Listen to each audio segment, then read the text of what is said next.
on a regular basis every couple of days. How are you about that scene? How are you about that scene? And I said, well, now that you've cast still in, my lovely wife, we can have a laugh about it anyway, so we'll go and do it. And indeed, we did have an intimacy coordinator. And Patty said, well, do you want to talk to her? I said, of course we'll say hello, but I think we'll be okay. And it turned out that she had worked with our daughter on Normal People. Really? She basically sexed up the whole family. Kieran Hines, it's been an absolute pleasure. Thanks for being on Hard Talk. Thank you very much, Steve. That was Hard Talk. I'm Jeff Goods. Have a great day. Good morning, Manitoba, and hello, Winnipeg. I'm Marcy Marcusa. This is Information Radio. We are live downtown in the city, and we thank you for joining us. We're on air with the morning show till 8:37 a.m., and we are expecting a challenging day. -7 in Winnipeg. It's going to be above zero today. I shouldn't say today, but we have challenging weather coming back for us. So this weekend, we are going to get some snow. We'll talk about that a little more through the morning.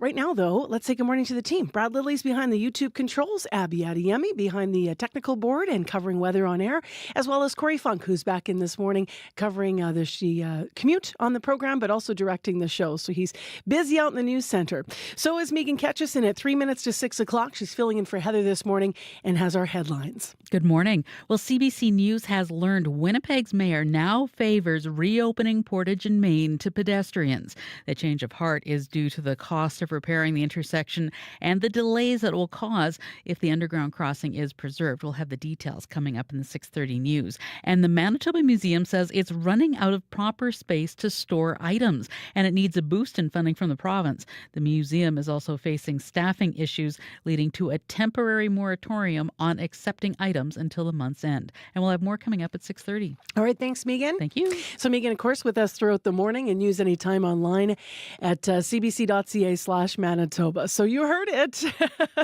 You're not listening to an old show. We are once again talking about the possibility of Portage and Main reopening. So Bartley Kivas is going to join us for a full report before 8 o'clock. We also dipped into the archives this morning to hear more about how we got here and what happened back in 2018 with that plebiscite, where Winnipeggers said they don't, that participated in that plebiscite, said that they don't want it to reopen.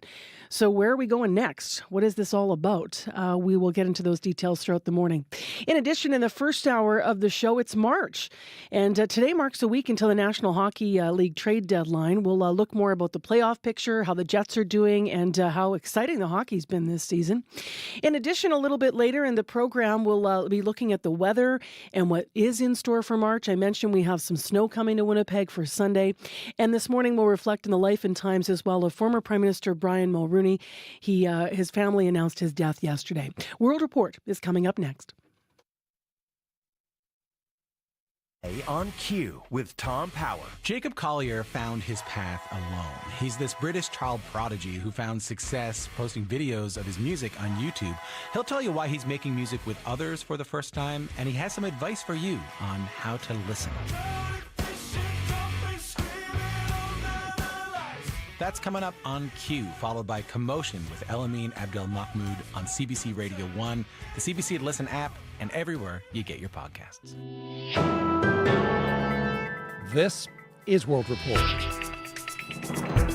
Good morning, I'm John Northcott. We begin in Ottawa, where the flag on top of the Peace Tower has been lowered to half-mast, as members of Parliament and Canadians mourn the death of former Prime Minister Brian Mulroney. International tributes are coming in from nations such as the U.S. and South Africa, where Mulroney pushed for the end to apartheid. Lots of reaction, both here, of course, with Janice McGregor following that response. Janice, there are lots of tributes for Mulroney, but he's a man who elicited strong opinions. Tell us more about that. Absolutely, John. Brian Mulroney was loved. Brian Mulroney was loathed. It's complicated. But he was politically ecumenical in his retirement, and so in the immediate hours after his passing, Canada's second Prime Minister, named Trudeau, stuck to a higher road. He had the courage to do big things. Former Prime Minister Joe Clark, both a rival and a trusted minister for Mulroney, called him last night one of Canada's great change makers, someone who is determined to move the country forward. But his two attempts to use his gift as a negotiator and a deal maker to bring Quebec into the Constitution almost tore Canada apart. It also tore up Mulroney's friendship with former Quebec Premier Lucien Bouchard. I think that he convinced a lot of Quebecers that we could be a very specific nation, but within Canada. Only to see that dashed. The two men have reconciled in recent months, Bouchard said last night. But part of Mulroney's legacy is how the separatist Bloc Québécois that Bouchard founded continues as the voice of Quebec nationalists in Canada's parliament. Janice, what's his legacy for Canada's conservative movement? It's remarkable how Mulroney's gone from being persona non grata in his party to once again campaigning as its elder statesman for Erin O'Toole in 2021. Last night, Pierre Poilievre talked about how Mulroney's government unleashed free enterprise. He spoke of his populist appeal. No matter how high he rose in politics, he remembered those humble beginnings. Many Canadians won't forget, however, that a book written about Mulroney's time in office was titled On the Take. It was a Conservative government that called an inquiry into Mulroney's relationship with a German arms dealer, a probe that struggled to get to the bottom of why he took cash from Karl-Heinz Schreiber or even how much he took. On social media last night, Stephen Harper, the Prime Minister that called that inquiry, stuck to calling Mulroney transformational and historic. Janice McGregor in Ottawa. Thanks, Janice. You're welcome. The late Russian opposition figure Alexei Navalny is being laid to rest in Moscow today.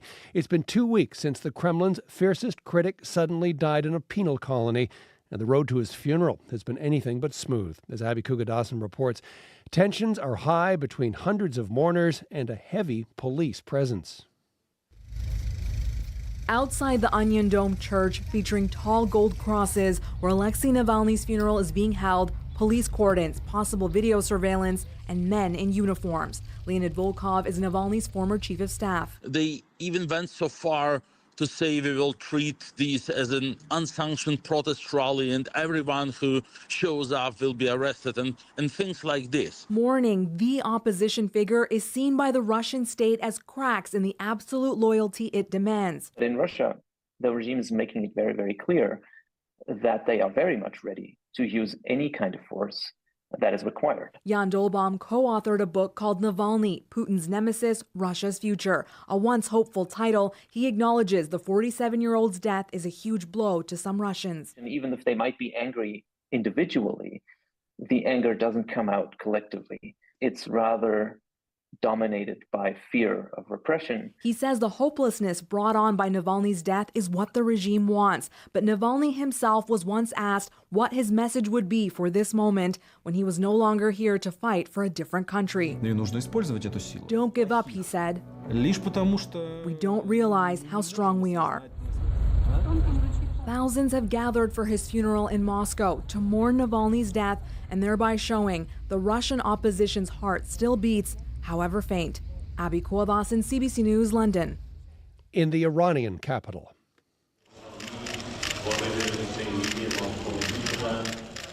Cameras click away as the country's supreme leader casts his vote.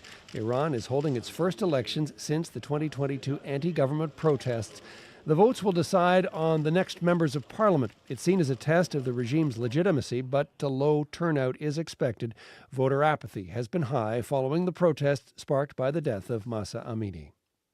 There are calls for an independent investigation into the deaths of more than 100 Palestinians yesterday. This was during an aid delivery in Gaza. At least 117 people were killed and more than 760 injured. Journalist Sarah Coates joins me now from Tel Aviv. Sarah, what are some of the international reactions that we're seeing? Hello, John. Outrage is just growing. France is calling for an independent investigation, describing this as an unprecedented disaster. It says it's working towards an immediate ceasefire. Saudi Arabia, it is urging the international community to take a firm stance by obliging Israel to respect international humanitarian law. China says it is shocked. Australia is horrified, while Colombia's president is calling the incident genocide. Now, aside, John, from the horrific number of people that were killed here and people that were injured, what it has really done is highlighted the dire situation on the ground, showing that when aid does arrive, that it causes absolute chaos. Sarah, as we know, negotiations underway for some kind of pause or ceasefire, as well as for release of the hostages. So what effect could all of this have on those discussions? It certainly appears, John, as though this has now been derailed. We heard from US President Biden walking back his comments about a deal on Monday. He says after a call with these two key mediators, that is Qatar and Egypt, that he knows that the aid convoy incident will complicate the negotiations. We've also heard from the Prime Minister here, Benjamin Netanyahu. He is accusing Hamas of holding up these talks, saying that Hamas knows its demands are delusional and is not even trying to move close to an area of an agreement. He says, I can't make a promise at the moment that a deal will be done. And look, just right near me, actually, here in Tel Aviv at the moment, I've been hearing loudspeakers. There's a massive protest happening outside the US Embassy with these families of the hostages. They are calling on Biden to get a deal done now to bring these people home. Reporter Sarah Coates in Tel Aviv. Thanks, Sarah. Thanks, John. In the United Kingdom. George Galloway, Workers' Party of Britain candidate, 12,003. Let's return to politics for veteran left-wing political maverick George Galloway. He was voted in to become the new lawmaker for the English town of Rochdale in a by-election there. He's promising to be a thorn in the side of the opposition Labour Party led by Keir Starmer. Keir Starmer and Rishi Sunak are two cheeks of the same backside. And they both got well and truly spanked tonight here in Rochdale.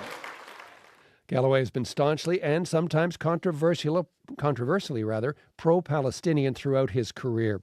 He ran on a pro-Gaza platform, winning over his riding's Muslim community by attacking both Labour and the governing Conservative Party for supporting Israel in its war against Hamas. To Ghana now, where the country's state-run electricity company cut power to the parliament because of $2 million in unpaid bills. The outage interrupted a debate on the president's State of the Nation speech. There are also reports of parliamentarians getting stuck in an elevator.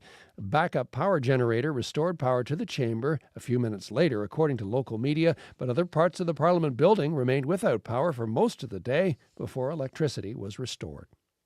To India, where a pre-event celebration for what is turning out to be this year's biggest wedding are underway.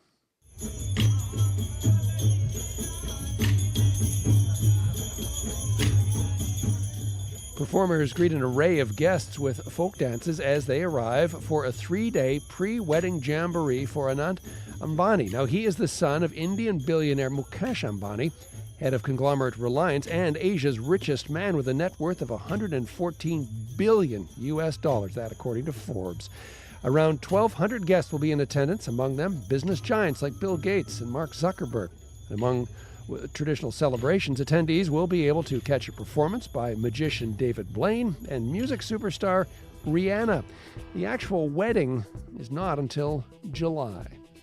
Well, that is the latest national international news from World Report. Remember, for news anytime, go to our website, cbcnews.ca, with a lot more details on the life and legacy of Brian Mulroney. I'm John Northcott. This is CBC News.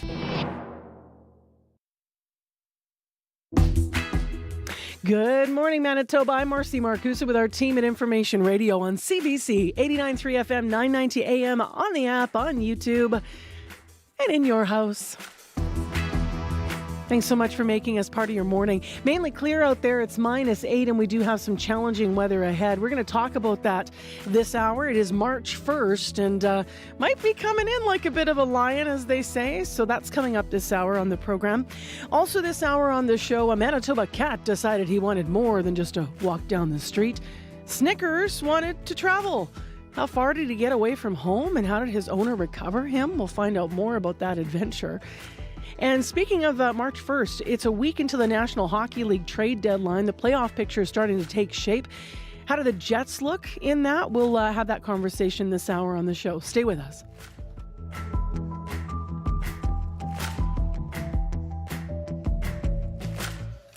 Right now, what's old is new again. And Megan Ketchison is in at 6:11, and her headlines will explain that comment. Hi, Megan. Hi, I thought you were talking about me. That's funny. But no.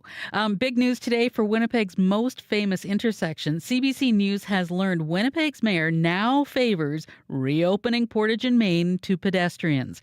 He wants to close the circular walkway below the intersection. The report to council says it will cost $73 million to repair the intersection in a way that preserves the underground walkway.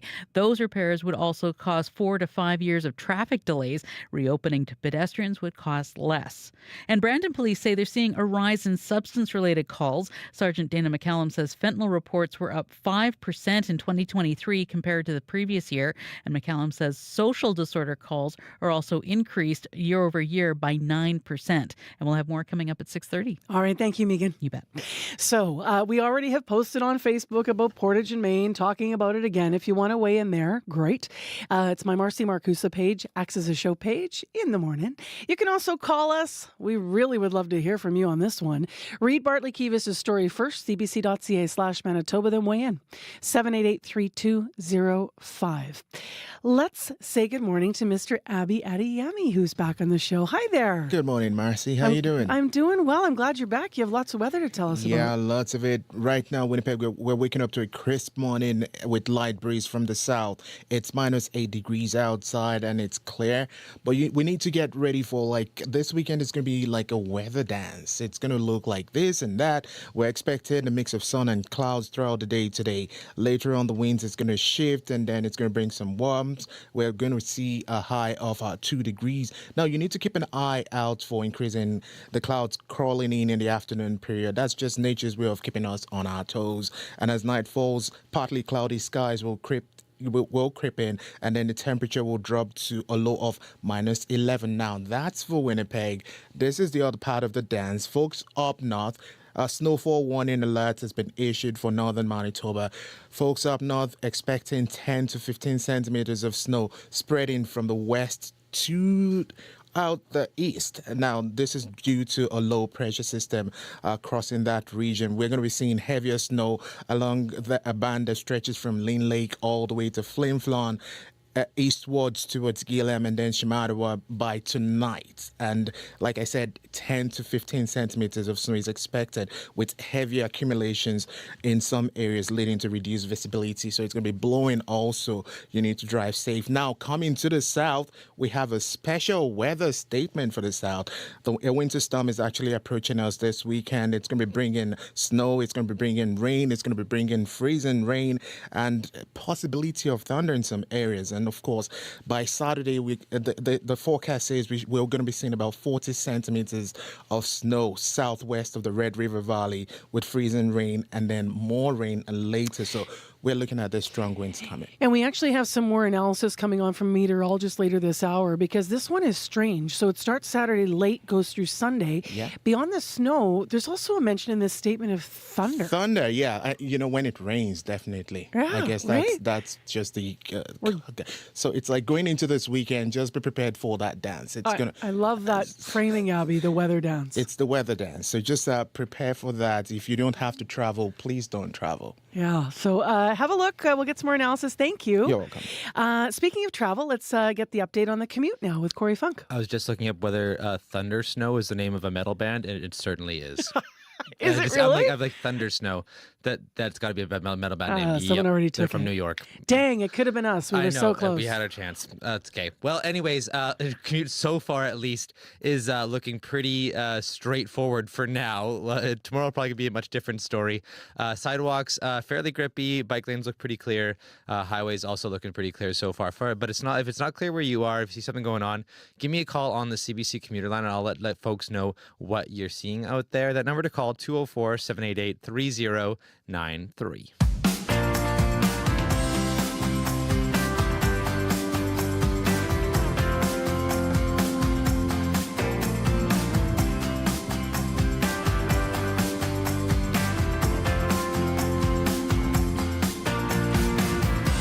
We should mention we have one school closure to tell you about. SRSS is closed in Steinbach. Now, that is due to something that developed there, and you probably have been notified as parents. Go to their website, check it all out. But it's, we understand, a one-day only closure.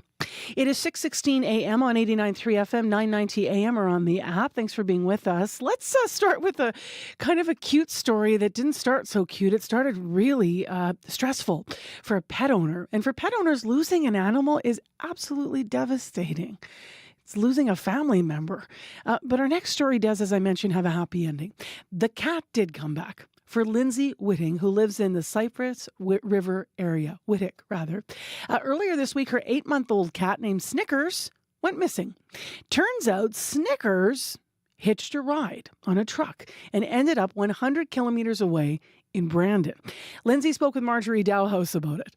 Hello. So take me back. What happened on Monday when Snickers went missing? Well, we had a business call, and I had showed up from a previous appointment, and the gentleman had left around, I would say, 5:45.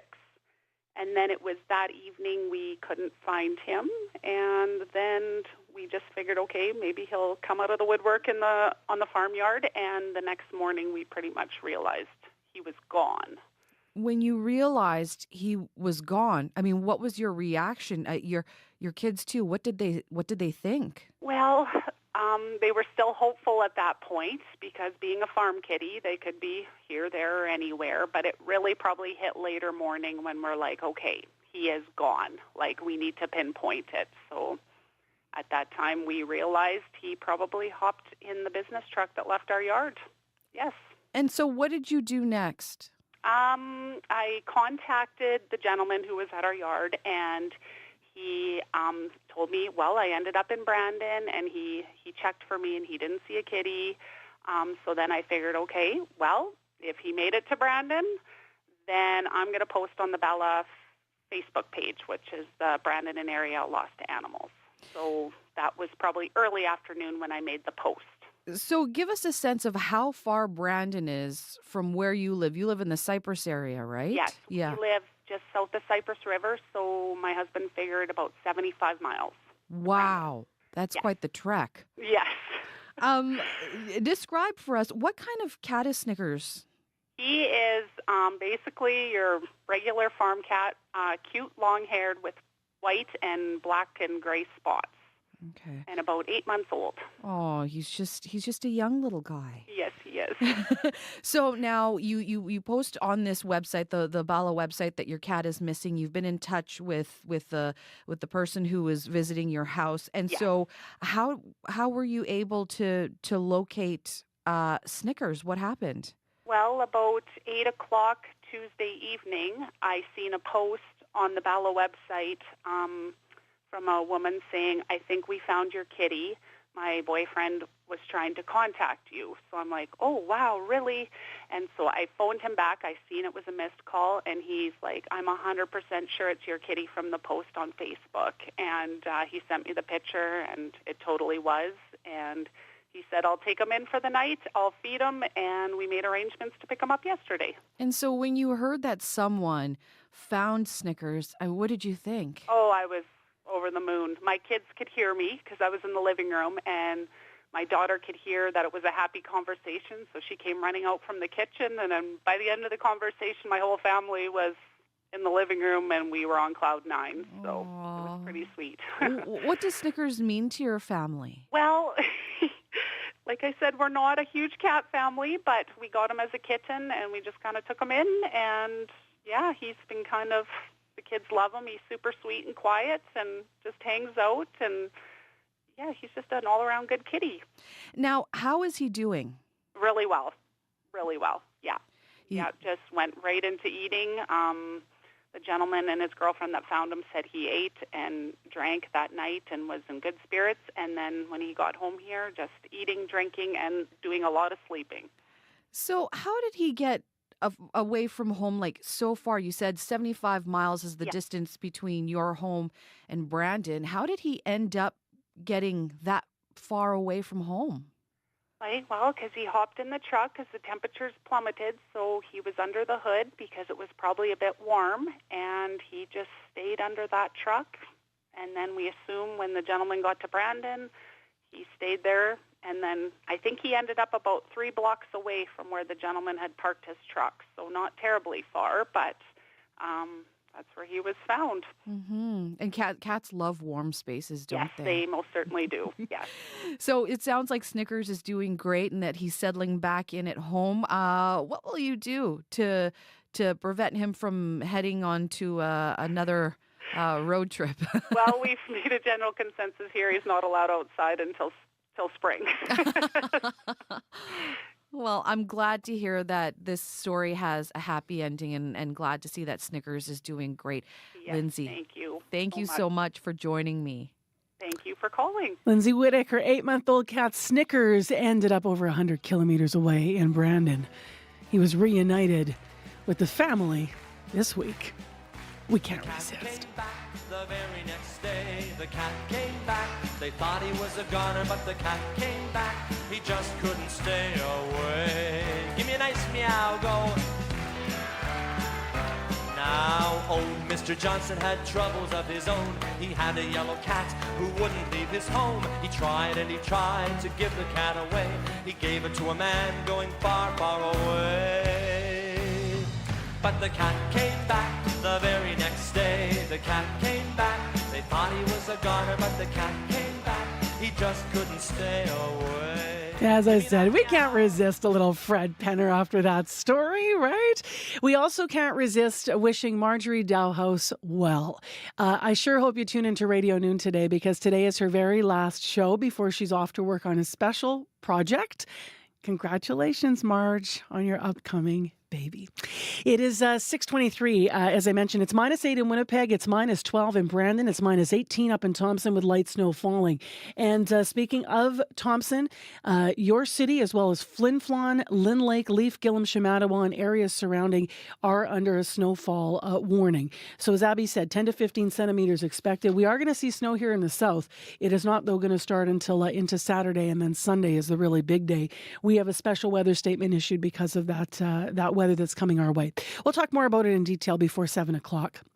Next on CBC, the NHL trade deadline is just a week away now, and it's just about every game that matters in this race to the playoffs. Many hockey fans are calling this one of the most competitive seasons in league history. With just over 6 weeks to go, more teams than ever believe they have playoff possibilities, including the Winnipeg Jets.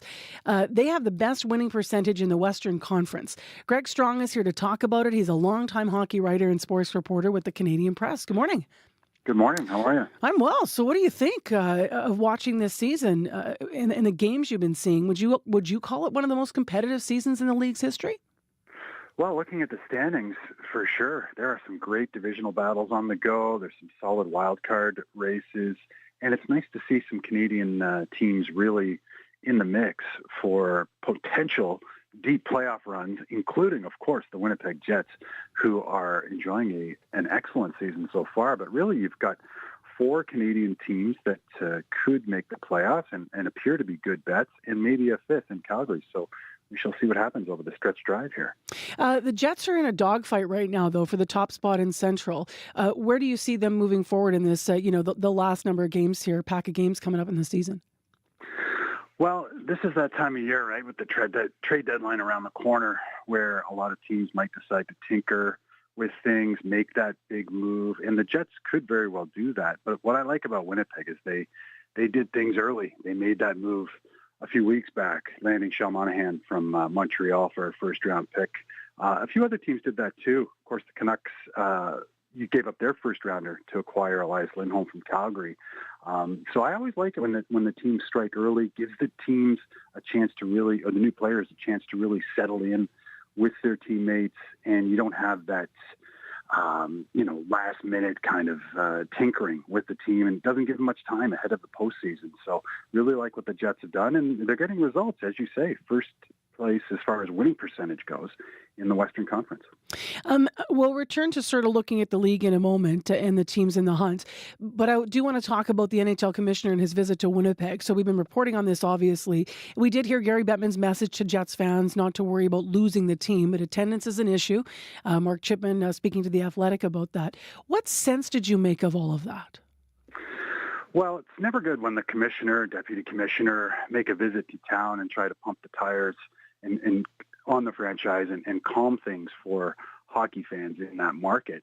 That being said, I think it was a pretty effective visit, and I do think, that attendance has been trending in the right direction of late. And, traditionally in Winnipeg, of course, things kind of go a little soft mid-season and then builds back up. And I full confidence that things will return to normal, packed houses all the time. With a first-place team, really, a team that could go deep in the postseason, you really expect to see most of the seats filled, and I do think that Jets fans will respond. And when it comes to why it's happening, I think it's just a combination of things. It'll be interesting to see how the Jets focus on getting more corporate support, how the team tries to build that season ticket holder base, maybe look at pricing, do the little things, customer service, that kind of thing. Really try and get the fan support back to where it was when the franchise returned. It's interesting, though, when you say it's never a good thing when the commissioner visits a city. And so I think it was interesting that they put this all together. And, I know Chipman talked to The Athletic. He declined an interview with us. Then the commissioner shows up. The team's doing well, and they're sounding the alarm, not sounding the alarm. It sort of is all giving mixed messages to the fans, and maybe was a media opportunity for the team to highlight to the fans that this is an issue in a bigger way than maybe we would have been talking about locally. Or is that overstating it, do you think? Well, it's interesting. I mean, I was a little surprised that Mark Chipman went to The Athletic, given that it's, kind of like an out-of-market media situation where you're going to like one of their national hockey writers. Obviously, The Athletic has a presence in Winnipeg, but to not go locally was a bit of an eyebrow raiser. I'm not sure why he went that route.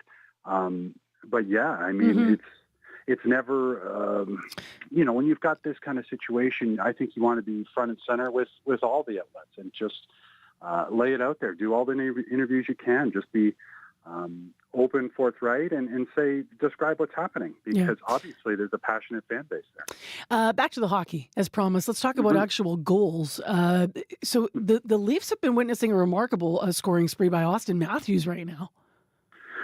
Yeah, I mean, he cleared the 50 goal mark a little while ago, and 60 seems to be like a slam dunk. And yeah, hockey fans, I'm talking from just north of the city in Newmarket, Ontario.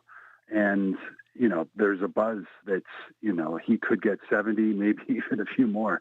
So really remarkable season from Austin Matthews.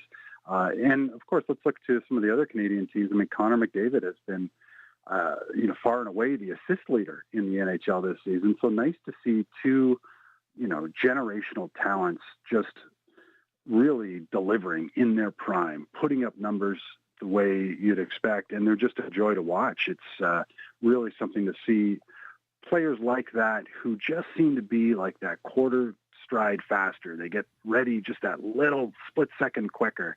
It's amazing to see, and there are others too: Leon Draisaitl, Nathan McKinnon, Nikita Kucherov, can go down the list. But Matthews is really having a special season. Thank you very much for some analysis ahead of trade deadline next week, Greg. Always a pleasure to have you on. Thank you very much. That is Greg Strong with us, sports reporter for the Canadian Press.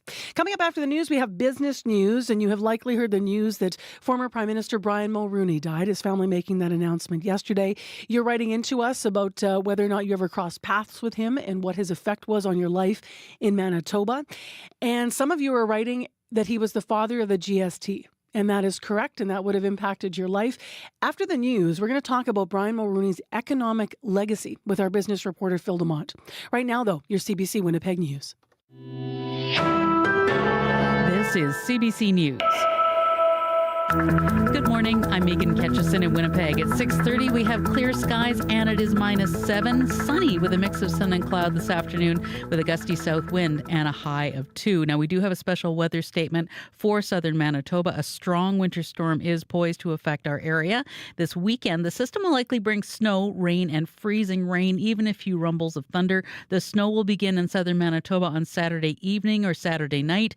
That snow may change to freezing rain, and rain where it is snow west of the Red River Valley. You could see between 20 and 30 centimeters of snow. It'll be windy with gusts up to 80 kilometers an hour. Travel not recommended. And there is also a snowfall warning for today for Flin Flon, Thompson, Lynn Lake, Gillam, and Shamattawa. You could see between 10 and 15 centimeters of snow. Well, CBC News has learned Winnipeg's mayor now favors reopening Portage and Main to pedestrians. The change of heart is due to the cost of repairing the intersection and the delays that it will cause if the underground crossing is preserved. The CBC's Bartley Kivas has more. Scott Gillingham has called a news conference for 9 a.m. Multiple sources tell CBC News the mayor will announce his support for reopening Portage and Main to pedestrians in 2025. He also wants to close the circular walkway below the intersection. This follows a report that says it'll cost $73 million to repair Portage and Main in a way that preserves the underground walkway. Those repairs would also cause 4 to 5 years of traffic delays. This at Winnipeg's 6th busiest intersection. Repairing Portage and Main without preserving the underground crossing would cost less, $20 to $50 million, plus $10 million for removing barricades and installing pedestrian signals. Portage and Main has been closed to pedestrians since 1979. A majority of Winnipeggers who voted in a non-binding plebiscite in 2018 rejected the idea of reopening it. So did Gillingham when he ran for mayor in 2022. Bartley Kivas, CBC News, Winnipeg. In national news, Canada today is remembering a former prime minister. I always tried to do what I thought would be right for Canada in the long term, not what could be politically popular in the short term.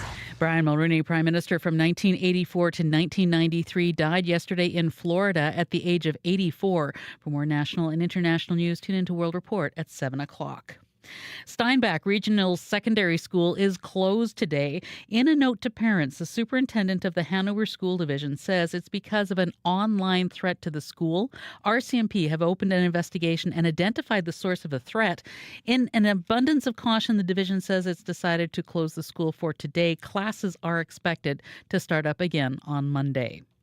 Brandon police say they're seeing a rise in substance-related calls. Sergeant Dana McCallum says fentanyl reports were up 5% in 2023 in comparison to the previous year. McCallum says social disorder calls are also increased in January 2024 compared to 2023 by 9%. There are calls that can involve fights, disturbances, or other Liquor Act complaints. Our job is very unpredictable with the calls that we're going to. We also have a crime support and suppression unit now that's targeting a lot more drug-related calls so we can try to stop the supply from coming into Brandon.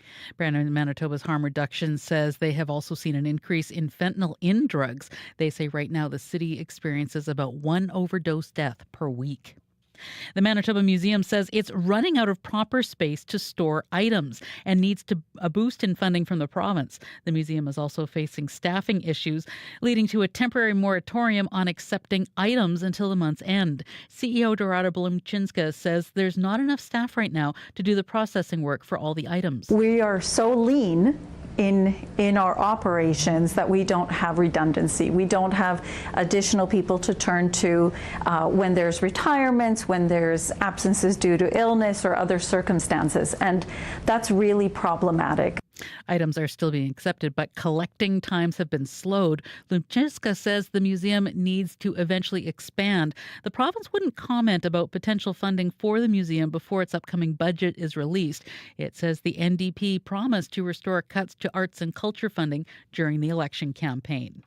And the Winnipeg Jets have been knocked out of first place in the NHL Central Division. Last night, they took on the Dallas Stars in Dallas. The Stars were up 3-0 in the first before the Jets scored their one and only goal in the second. Nikolai Ehlers trying to feed it inside, and they score! Nemesnikov with a power play goal.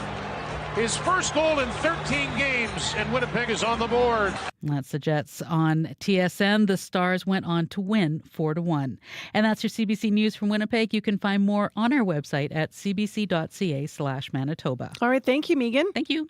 So in a moment, we're actually going to talk more about the death of Brian Mulroney through a business news lens, an economic lens. And we'll hear some of your comments about what you thought of the former PM and how you're thinking about his passing this morning or hearing about the news of it. Right right now, let's go to Abby Adeyemi, because what led the news was this storm that's coming our way. Today, though, won't be too bad, actually, in the city. Yeah, it won't be too bad. Before the storm, let's talk about right now, because across the province, it is looking mainly clear. Taking off from Winnipeg, -8 degrees. Expected mix of sun and clouds today. In the afternoon, that cloud will definitely crawl in. We're looking at a high of 2 degrees. And tonight, it's going to deep to -11. Moving to Brandon, conditions mainly clear. Also up there, -12 at the moment. It will be mainly sunny and increasing cloudiness later in the day. The daytime high for Brandon is also 2. Tonight will be mainly cloudy and then will dip down to a low of -10. Thompson is currently seeing light snow under a snowfall warning. Heavy snow at times for folks in Thompson, around 10 centimeters expected with a high of -17. Also, there's a risk of frostbite there because of the chill that's going to be feeling like -38 overnight. Up in Churchill, cloudy, -23 degrees. Expect cloudy skies today with periods of snow around 2 centimeters. We'll be seeing a high of -22. Gimli is currently clear at -9. Gimli is going to be seeing mainly sunny weather, becoming cloudy later in the day, racing for a high of 1 and during the day. And tonight it's going to be also cloudy. You dip down to -14. Duffin is going to be seeing a high of -2, a high of 2 degrees today. Steinbach will see a high of 7. Morris will also see a high of 7. Right now, Winnipeg, we're waking up to a mainly clear morning, and we are at -8. All right, thank you, Abby. You're welcome. We're going to have a deeper look at the weather because of the nature of what Abby's been saying. You know, the storm system, things are going to change into the weekend. Still ahead in this half hour of the show. Also because it's March 1st, so we're flipping to a new month here. In like a lion, as they say. Let's get to what's going on in the commute this morning. Kind of quiet, maybe? Very lamb-like so far, at least, out on the roads. Yeah, haven't heard anything on the highways, on the roads, on the bike lanes, on the sidewalks are looking pretty good as well. But if you see something, give me a call on the CBC commuter line. I'll let folks know what you're seeing. 204-788-3093. So let's, just before we turn to business news, remind people of what has happened. Brian Mulroney, former Prime Minister, has died. His family announced the death yesterday. He was Canada's 18th Prime Minister. He served in the role for almost a decade, between 1984 and 1993, during which some of that time we had Conservative governments here as well. He, of course, our Prime Minister. Now, some of you are writing into us. We've got a couple comments. We've asked you, how did he affect your life in Manitoba, and did you ever cross paths? Yeah, we got Shelley Ireland wrote in. She says, I worked indirectly with him for a year. Nothing but positive comments from me about him. Sincere condolences to his family.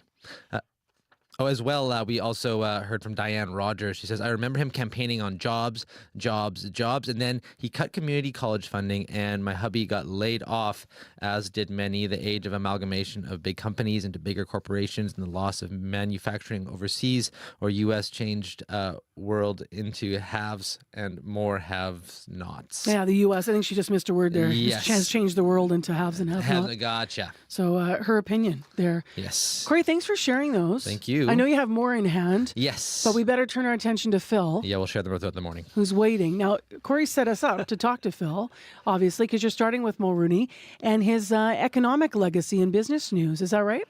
Yeah, it's funny. I just thought of this. I used to work in the Senate when he was Prime Minister, but I never actually met him. I met Joe Clark, but I never met Brian Mulroney. And can you analyze his economic legacy for us? Yeah, sure. 4 areas. The obvious ones, the Canada-U.S. free trade deal. Controversial then, less so now, because world trade's much more integrated. So the idea that you're going to sit on your own island as a country and run your economy, no longer the case. So the FTA and the NAFTA basically forebears of that. The GST, Mulroney brought that in, and it was controversial. Nobody likes to pay an extra tax, but it did give the federal government another stream of revenue. That's important over the years, because income tax revenue tends to drop when the economy slips. That reinforces the drop. It doesn't actually work against it. The GST gives Ottawa more money to refloat the economy in bad times. Banking deregulation, you might not think about this, but he actually let the banks do more things, get into the brokerage business, insurance, that kind of stuff. Good and bad here. People now have less worries that, let's say, if you had investing with a small brokerage firm, that it's going to go bankrupt because now they mostly have ties to bigger banks. Bad, though, because now most Canadians do most of their business, financial business, with the same bank, and they're uncomfortable with that. Finally, the deficit. You'd think a Conservative government would make progress here, and Mulroney did for a while. He cut it by a third, about the middle of his mandate. But by the time he left, the deficit was $3 billion higher than when he was first elected. So, Marcy, like most Canadian prime ministers, some good, some less good. More analysis coming up. Appreciate the economic lens, though, especially since he introduced the GST, as you're reminding us. Yeah. Let's go to the big banks this morning. They've reported their quarterly earnings this week. How did they fare, Phil? Certainly better than analysts thought. 4 of the 5 biggies beat their forecasts. Only the Bank of Montreal missed, but it still made $2.56 a share. And that's all good news, considering the uncertainty in the sector and the Canadian economy right now. You can see that unease because generally the banks socked away more money to cover bad loans than people had thought they would. That's an indication that the banks see the economy worsening through the rest of 2024. The other trend in the earnings is that they earned less per share this quarter than the same time last year. The biggest drop was at the Bank of Montreal, down 16%. TD saw its profits fall in double digits. Again, no surprise, Marcy, the Canadian economy expected to slow this year with GDP growth under 1%.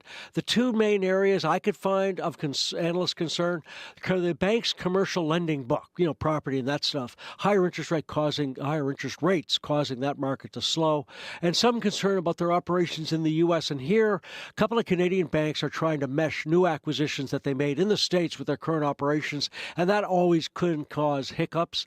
But overall, no real surprises, and they're still making money. And finally, this is a Friday kind of story. It's about beer. Budweiser this week released how much Bud Light lost because of last year's beer boycott. What was the damage? Yeah, this is Anheuser-Busch. They dropped out their quarterly earnings this week.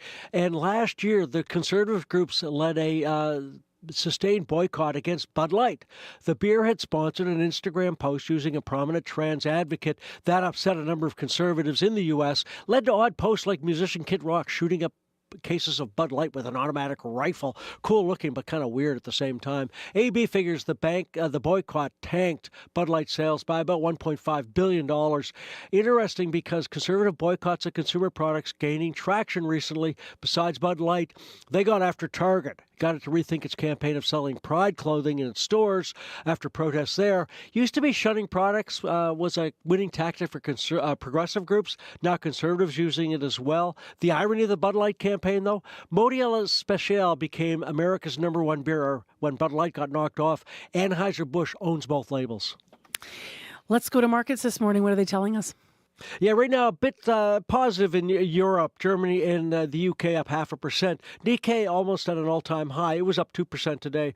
Oil up $1.20, $79.46 a barrel. Gold's up $8, $2,063 an ounce. And the Canadian dollar, it's down slightly, trading at 73.65 cents U.S. All right, thanks very much, Phil. Thanks, Marcy. That's Phil Demont with Business News. It is 6:44 a.m. on 89.3 FM, 990 a.m. or on the app. It's -8 in the city of Winnipeg, and it is mainly clear. It's going to be sunny and windy today. And in case you're checking for the kids, it is, new month, March 1st, and it's school day number 5. Well, next on this show, there's some promising news for people living with depression. New research appearing this month in the British Medical Journal suggests that regular exercise can boost recovery. And many forms of exercise are more effective in treating depression than medication alone. That is on our mental health column today with Mark Hennick. Good morning. So tell us a bit more about this research and what it suggests about recovery. So this was a study published earlier this month in the British Medical Journal. And I've shared the link to the study itself on my social accounts. But just in short, it was a large network meta-analysis, which means that the researchers looked at the results from various interventions across a variety of different studies in order to try and make comparisons between them. And in fact, they took into account data from more than 200 studies, including over 14,000 people. What they wanted to know was what the effect comparison was between different types of depression treatment. So naturally, they looked at data regarding antidepressant monotherapy, or treatment with medication alone, and specifically SSRIs, or selective serotonin reuptake inhibitors, because those are the most common type. But they also considered CBT, cognitive behavioral therapy, as a sole treatment, because that's sort of a gold standard psychotherapeutic treatment for depression. But here's where the plot thickens, I think. These researchers compared these two very mainstream depression treatments to a range of studies on different types of exercise. And they found data on walking, jogging, yoga, strength training, aerobic exercise, and a number of others. Now, the positive effects from most forms of regular exercise, they found them to be comparable to psychotherapy alone. And all forms of regular exercise were better than antidepressants alone.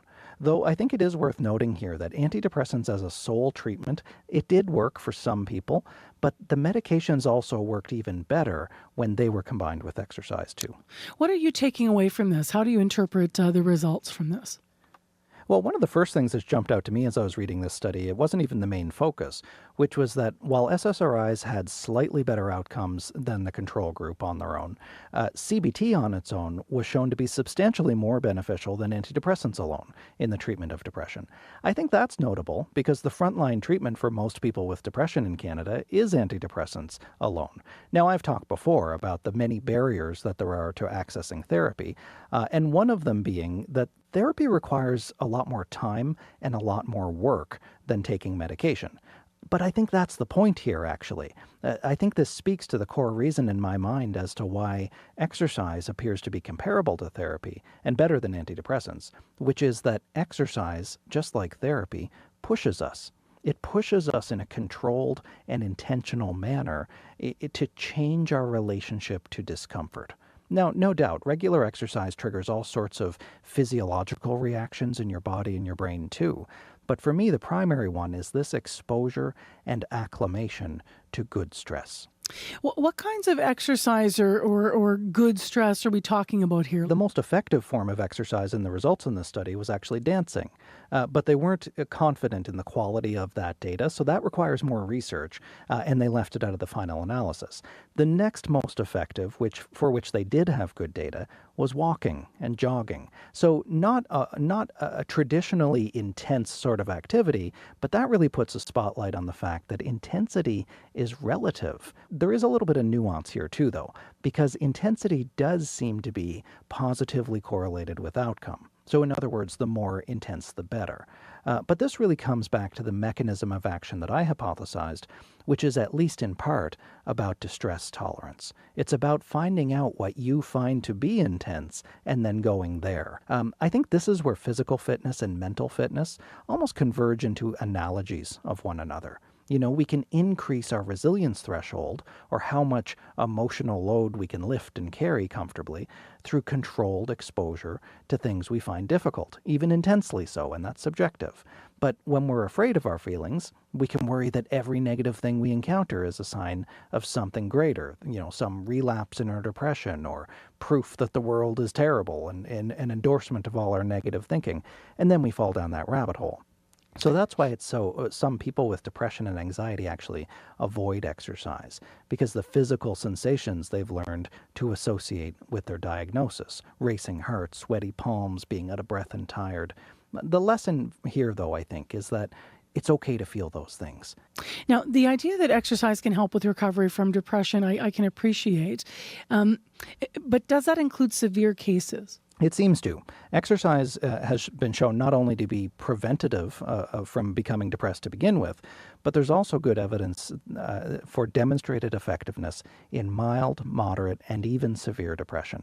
And in fact, the results appear to be the greatest for severe depression. Now, that could be because of the stark difference that it creates for people when you have severe depression. Even just a sliver of light, you become very sensitive to that. But, I think that severity of the diagnosis, it's almost irrelevant when you get out of that one-size-fits-all sort of black and white thinking about what exercise is and what intensity is. We have to personalize these general interventions to meet the person's needs, to meet the person where they are. I think of my own experience. I go to the gym regularly, usually 3-4 times a week, because I've learned that it's a pillar in my own depression recovery. Even still, even knowing that, I don't want to go every day. So, when that happens to me, I usually do one of two things. My first option always is that I go anyway, even when my only goal is just to get myself there, get myself on the property. My second option, sometimes, is that I just honor my need to not go. Tomorrow might be a day when I can push myself a bit harder. Training your body is at least 50% training your mind. All right, Mark, thank you for this. Thank you. Mark Hennick is our mental health columnist. Time right now is 9 minutes to 7 o'clock. Good morning, everyone. It is March 1st, and thanks for joining us in the Friday morning show here on CBC. This is Information Radio on 89.3 on the app or on YouTube.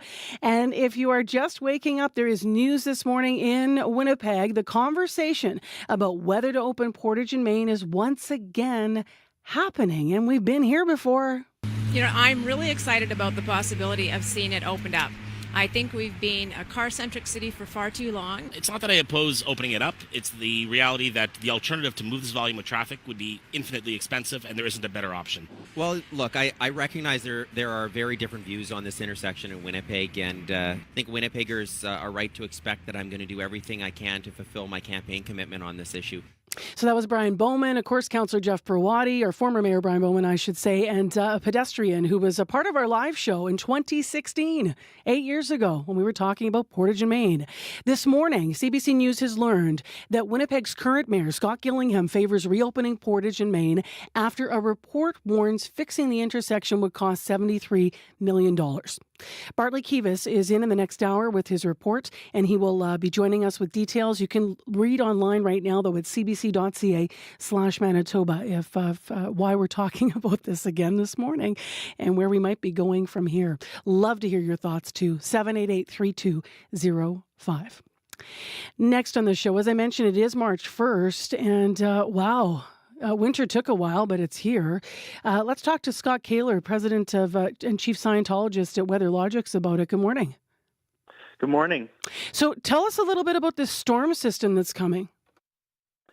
Well, there's another winter storm on the way for Manitoba. We're seeing that the system will develop across the United States this weekend. It's going to head toward southern Manitoba and bring quite a bit of snow to Westman, the Interlake, and also our friends in Saskatchewan. But there is some uncertainty how much of it will impact Winnipeg and southeastern Manitoba. So that's the main thing I'm keeping an eye on. But definitely bear in mind that weather conditions may deteriorate this weekend. Sure. And we're looking at the statement itself, Scott, and it says like 20 to 30 centimeters, freezing rain, maybe even a few rumbles of thunder. Is this, we have had storms. It's not that unusual to have storms at the beginning of March, obviously. No, storms of this nature are fairly common in March. As we get later into the winter or early spring, what tends to happen is more warm and humid air builds up across the United States, and that is accessible to these weather systems. That allows us to get occasional ones that produce heavier precipitation, and that looks to be the case with this one. So that's why we're potentially going to see some heavier amounts with it. Now, before we move on and start talking about February and looking back at a very unusual month here, I should apologize because my directors just informed me instead of calling you the president and chief scientist at WeatherLogics, which you are, I believe I misspoke and called you a Scientologist. No problem. I don't think anybody expected that, but I'll just pour myself some. Laugh. Thank you for laughing at it. I'll pour myself some more coffee as we move into February. So it was unusual. It was unusually warm in February. Some years the temperature in February never rises above zero. I understand this year we saw melting temperatures on like 13 days, right? Yeah, it was a very warm month. Actually, the third warmest February on record, and that helped to drive what was overall just a very mild winter. So it stacked up as the second warmest winter since 1872 in Winnipeg, with an average temperature of minus 8.1 degrees. So if we look back, only the year of 1877-78 had a warmer winter. So this year stacks up really highly, and really a sign of how Winnipeg's winters continue to get warmer over time as we see some impacts from climate change. Yeah, you and I had that conversation, last month about climate change and impact and overall the unusual winter, not just February. The snow that we're getting this weekend, on the other side of it, can we tell, how quickly it might melt for us, or is that too much to ask? Well, it doesn't look like it's going to melt immediately after the system departs. It looks like we'll see cooler temperatures stick around. It's not going to be extreme cold, but it doesn't look like it's going to warm up immediately. The last I checked, it did look like potentially toward the latter part of next week we might begin to see some melting temperatures. And just bear in mind that in the month of March, the average high is 0 degrees, so it's not at all unexpected to see melting throughout the month. It's just a question of when will we start to see some of those double-digit highs? That really accelerates the melt, and I don't know exactly when those types of temperatures will arrive, but by the time we get toward the middle of March, that becomes more likely. Thank you very much for being with us this morning with some deeper analysis of our really fast-moving and changing weather. It's just been so strange. Appreciate it. You're welcome. Scott Kaler is President and Chief Scientist at WeatherLogics, joining us live this morning on Information Radio. I'm Marcy Marcusa with our hardworking team here at The Morning Show. Brad Lilly's behind the YouTube controls, Corey Funk directing the show in the commute news, and Abby Adiyemi covering weather throughout the morning here and also teching the show. Thanks for being with us. If you want to call us in traffic, 788-3093. We would love to hear from you. And lots still ahead coming up. In the forecast, it's -8 right now in Winnipeg, mainly clear. And as I've been alluding to, before all of this snow comes our way in southern Manitoba, we're going to have kind of a warm, windy day today. A high of 2 degrees will be above zero today. We will have sunshine, so speaking of melting, but the winds are going to be from the south 30 to 50. So that's what we're looking for in today's forecast. And beyond the special weather statement and the storm we were just talking about, I should mention that for today, there is also a snowfall warning for Flin Flon, Cranberry Portage, Thompson, Lynn Lake, Gillam, and Shamattawa. 10 to 15 centimeters expected, and that will spread west to east today and then all the way through tonight as well. So the snow coming north first before we see it south. If you do have news on the commute, as mentioned, 788-3093. Let's turn our attention now, though, to morning headlines with Megan Ketchison. Well, CBC News has learned Winnipeg's mayor now favors reopening Portage and Main to pedestrians. He also wants to close the circular walkway below the intersection. A report to council says it will cost $73 million to repair the intersection in a way that preserves the underground walkway, and up to 4 to 5 years of traffic delays. Opening it to pedestrians would cost much less. And drug-related deaths and crimes are on the rise in Brandon. Brandon's Manitoba Harm Reduction Coordinator estimates the city is seeing one overdose death per week right now. And we'll have more coming up at 7:30. All right. Thank you, Megan. Thank you. Megan Ketchison filling in for Heather Wells this morning. Well, World Report's coming up in 2 minutes' time. We'll hear more about the death of former Prime Minister Brian Mulroney. You're writing in from a Manitoba perspective. Chaz Van Dyck said, although I was never a fan of his when he was Prime Minister, I've had much more respect for him in recent years when he made thoughtful comments on various national and international events and policies. Rest in peace. So we'll share more comments from Manitobans coming in about Brian Mulroney, and then we will look at his life and legacy. So that's coming up after 7. Also after 7 o'clock, at 7:40, we have another story that has to do with books and authors. Continuing our conversation yesterday about rising book prices in this country, today we're going to turn our attention to a local author whose experience working with a publishing company and being an independent author about how the price of books has affected her livelihood. So that's coming up.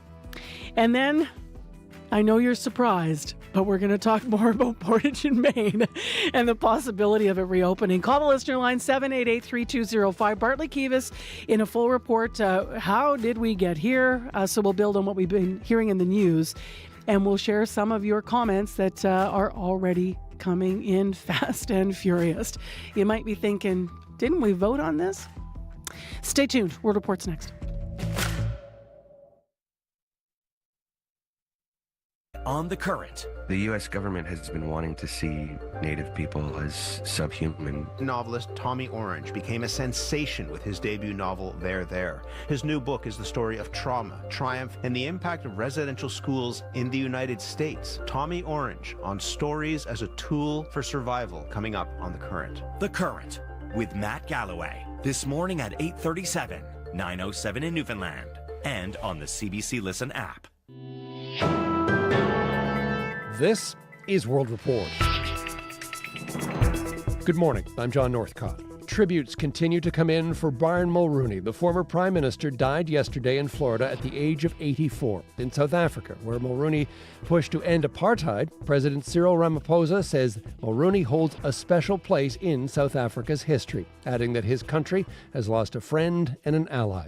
Here at home, political friends and foes also honoring Canada's 18th Prime Minister. As Tom Perry reports, Mulroney is being remembered as a giant of Canadian politics who served his country in office and long after. Of course, we had terrible disagreement, but it is part of the game. They were once fierce political rivals, but former Prime Minister Jean Chrétien says he and Brian Mulroney had much in common. They spoke by phone from time to time, Chrétien says, even over the past few months. We tend, when we talk privately like that, to talk about memories that we share. And as I said earlier, we have many. Mulroney forged strong ties as well with Prime Minister Justin Trudeau. He had the courage to do big things. Trudeau says Mulroney continued to serve Canada long after he left office. He was incredibly generous and effective in advising me and our government on the renegotiation of NAFTA during some very challenging years. Mulroney's Progressive Conservative Party eventually gave way to the Conservative Party of Canada. Conservative leader Pierre Poilievre last night reflected on Mulroney's legacy. As Prime Minister, he unleashed free enterprise. He crushed inflation. He signed one of the most important free trade agreements in the history of the world. There have been other tributes. Former Prime Minister Joe Clark calls Mulroney a leader who was determined to move his country forward, while former Prime Minister Stephen Harper says Canada has lost a historic figure. Tom Perry, CBC News, Ottawa. Brian Mulroney is also being honored in his home province of Quebec. His personal and political roots ran deep there. Former Premier Jean Charest credits Mulroney with a lasting impact on his own political career. For me, he was a mentor and a friend and almost a father figure. So we're all very saddened to see him go.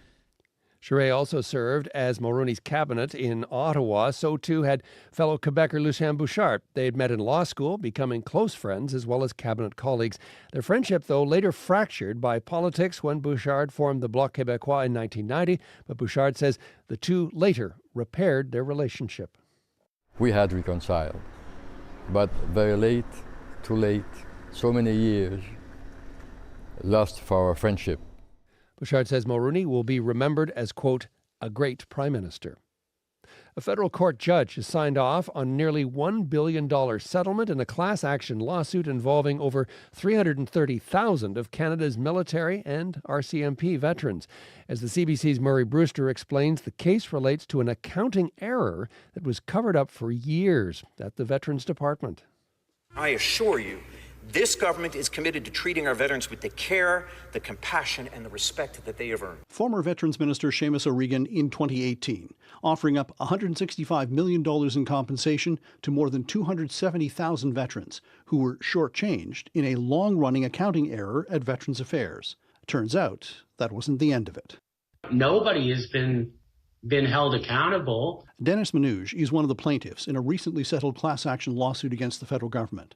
On top of the $165 million compensation, veterans and their families are now eligible for an additional $817 million, payment that's being meted out mostly because officials at Veterans Affairs covered up the mistake in 2010 when it was discovered and did not offer compensation until former Veterans Ombudsman Guy Parent blew the whistle. It's about doing the right thing. It's about integrity, honesty, and as somebody that operates in the highest offices and makes decisions with big budgets and big money, we want those people responsible and accountable. More than 170,000 of the elderly disabled veterans affected by the mistake have passed away. Veterans Affairs says it will begin implementing this new deal over the next few months.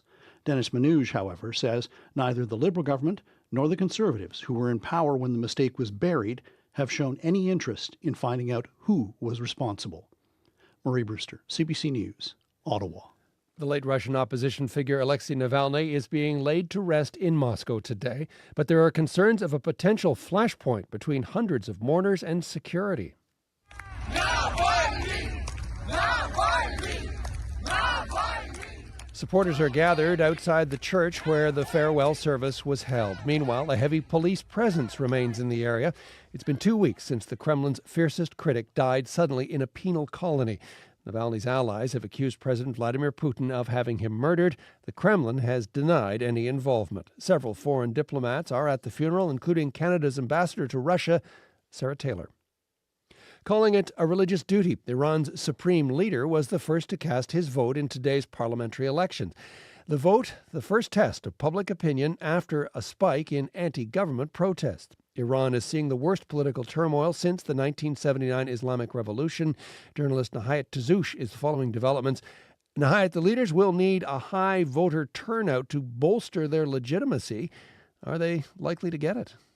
Well, John, voter turnout is actually expected to be at record lows. But regardless of how many Iranians show up to vote, analysts say and caution elections in Iran are highly restricted and engineered, creating the illusion of political representation. And as has happened in previous years, candidates who oppose the government have already been disqualified. Activists have announced boycotts, and even the so-called reformist groups who usually participated in elections are abstaining. Well, nonetheless, the country's supreme leader, 84-year-old Ali Khamenei, has urged Iranians to vote. Nahayat, of course, this against the backdrop of the war in Gaza. What role is it playing in this election? The Islamic Republic has long leveraged the Palestinian cause to serve its own interests. So it's not entirely a surprise. Authorities are capitalizing on the war in Gaza, really to try to drive Iranians to the polls, with the supreme leader warning that the enemy seeks to discourage voting, framing voting as a sort of resistance against Israel.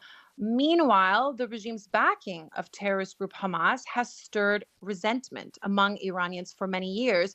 So as for the elections, they aren't likely to bring about political changes, but that divide between the regime and the Iranian people does continue to grow, arguably with more protest movements on the horizon. Journalist Nahayat Tazoush in Milan. Thanks, Nahayat. Thank you, John. And finally, airlines fares have dropped in Canada, but fees for add-ons like checked bags have gone up. Some experts warn you could end up paying more than you anticipated. And as Sophia Harris reports, there could be unintended consequences like more chaos in the cabin. It can really add up a lot. Carl Moore is an airline industry expert at McGill University. He warns travelers to be careful when booking flights. Over the past year, airfares in Canada have dropped by 14%. However, several Canadian airlines recently raised some fees for add-ons. And discount carrier Flair Airlines added a new one, a surcharge when passengers pay by credit card. These are fees that we don't think about until after we bought the ticket or committed our mind to buying it. And it's a way of the airlines making some money, more money from us. Both Air Canada and WestJet just hiked their first checked bag fee for economy-type fares by $5. So the service now starts at $35. WestJet told CBC News checked bag fees help keep base fares lower for all customers. I've seen fights break out among passengers for carry-on space. But economics professor Fred Lazar from York University says higher checked bag fees will have an unintended consequence. More chaos in the cabin and flight delays as more passengers pack carry-on only to avoid the extra charge. Many of them have been delayed because there simply is not enough room for the carry-on bags, coats on the flight. So they have to, at the last minute, check a number of bags. To avoid the problem, Lazar suggests airlines also charge for carry-on. Some airlines such as Sunwing and Flair already do. WestJet and Air Canada would only say they have made no current changes to their carry-on policy of one free bag. Sophia Harris, CBC News, Vancouver. And that is the latest national and international news from World Report. Remember, for news anytime, go to our website, cbcnews.ca. Full coverage of the life and career of late Prime Minister Brian Mulroney, including Chief Political Correspondent Rosemary Barton on her experiences with him. I'm John Northcott. This is CBC News.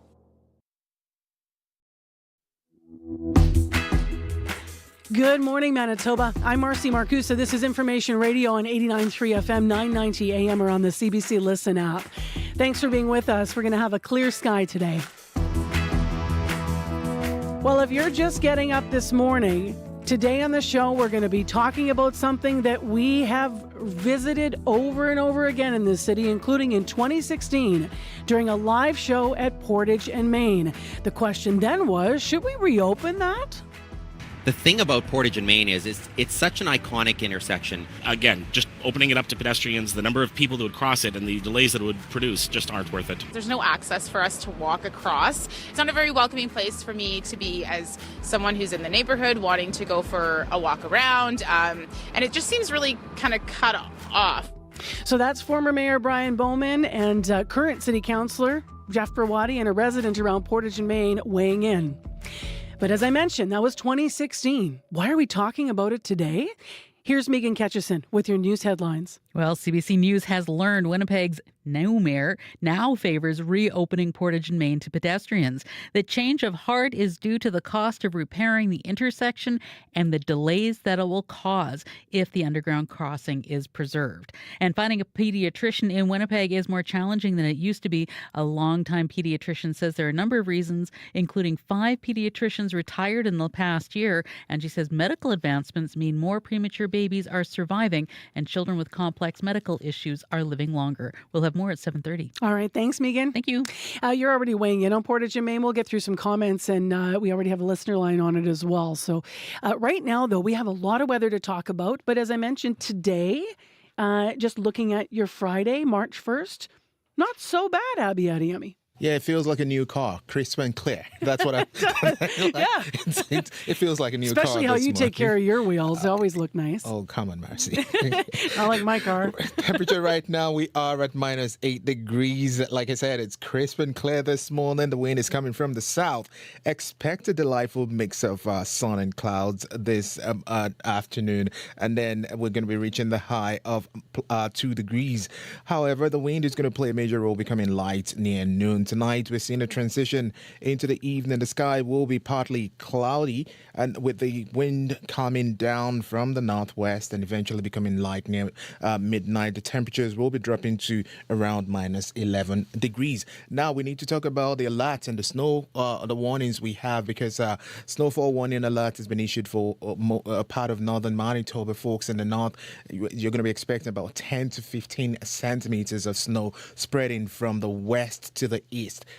Today, it's going to be due to this low pressure system crossing the region. Heavier snow along the band from Lynn Lake all the way flowing to Flin Flon may result in storms total accumulation. So you need to keep an eye out for reduced visibility and adjust your driving accordingly. Now, if we turn our attention to the southern part of the province here, there's a special weather statement for the city of Winnipeg and most of the south. This robust winter storm is heading our way this weekend. It's going to bring a mix of snow, rain, freezing rain, and the possibility of thunder. And, you know, Corey and I have been talking about thunder. I'm more of like one person that's, I'm like, when the critters in the house are like, when it rolls, you're just like, they go hide. That's me. When it rolls. We'll find you under covers if the thunder rolls. Definitely. I think a lot of people are going to be under covers when the snow starts, but thanks for the outline of the storm system, Abby. Appreciate it. You're welcome. Let's get into what's happening on the morning commute today. Corey Funk. Hey, Marcy, you know how last hour I was like, Thunder Snow. Is there a metal band called Thunder Snow? Yeah. Well. No. Yep. Really? Mm-hmm. This is their song, The Storm. Is it good? Well, this is it. This is if you're into metal music, it's dope. Is this the perfect soundtrack for like white knuckle driving through a thunderstorm in the winter? Wow, I think I'd want something more chill on. I think you want something more chill, Corey. That, it keeps you awake, keeps you alert. When we landed in a storm once, I was in a plane, and I put on Royalwood myself, so I was much more chill. But I think this is a good, like, let's go. Woo! Anyways. I love that you found this. Yeah, I got pretty excited about it. Anyways, can you tell that it's a quiet day on the commute so far? So far, I've only got one call on the commuter line from Dan on a bike, who said it's actually really great out there on the bike lanes, particularly rapid transit. You're biking on straight up cement, which is lovely. He says side streets can be a little bit slippery, but overall, really lovely commute if you are out there on a bike this morning. Might be a little bit different in a day or two, but so enjoy that for now. But if you see anything else going on out there on the highways, on the roads, bike lanes, sidewalks, give me a call on the CBC commuter line. Rock out with me, 204-788-3093.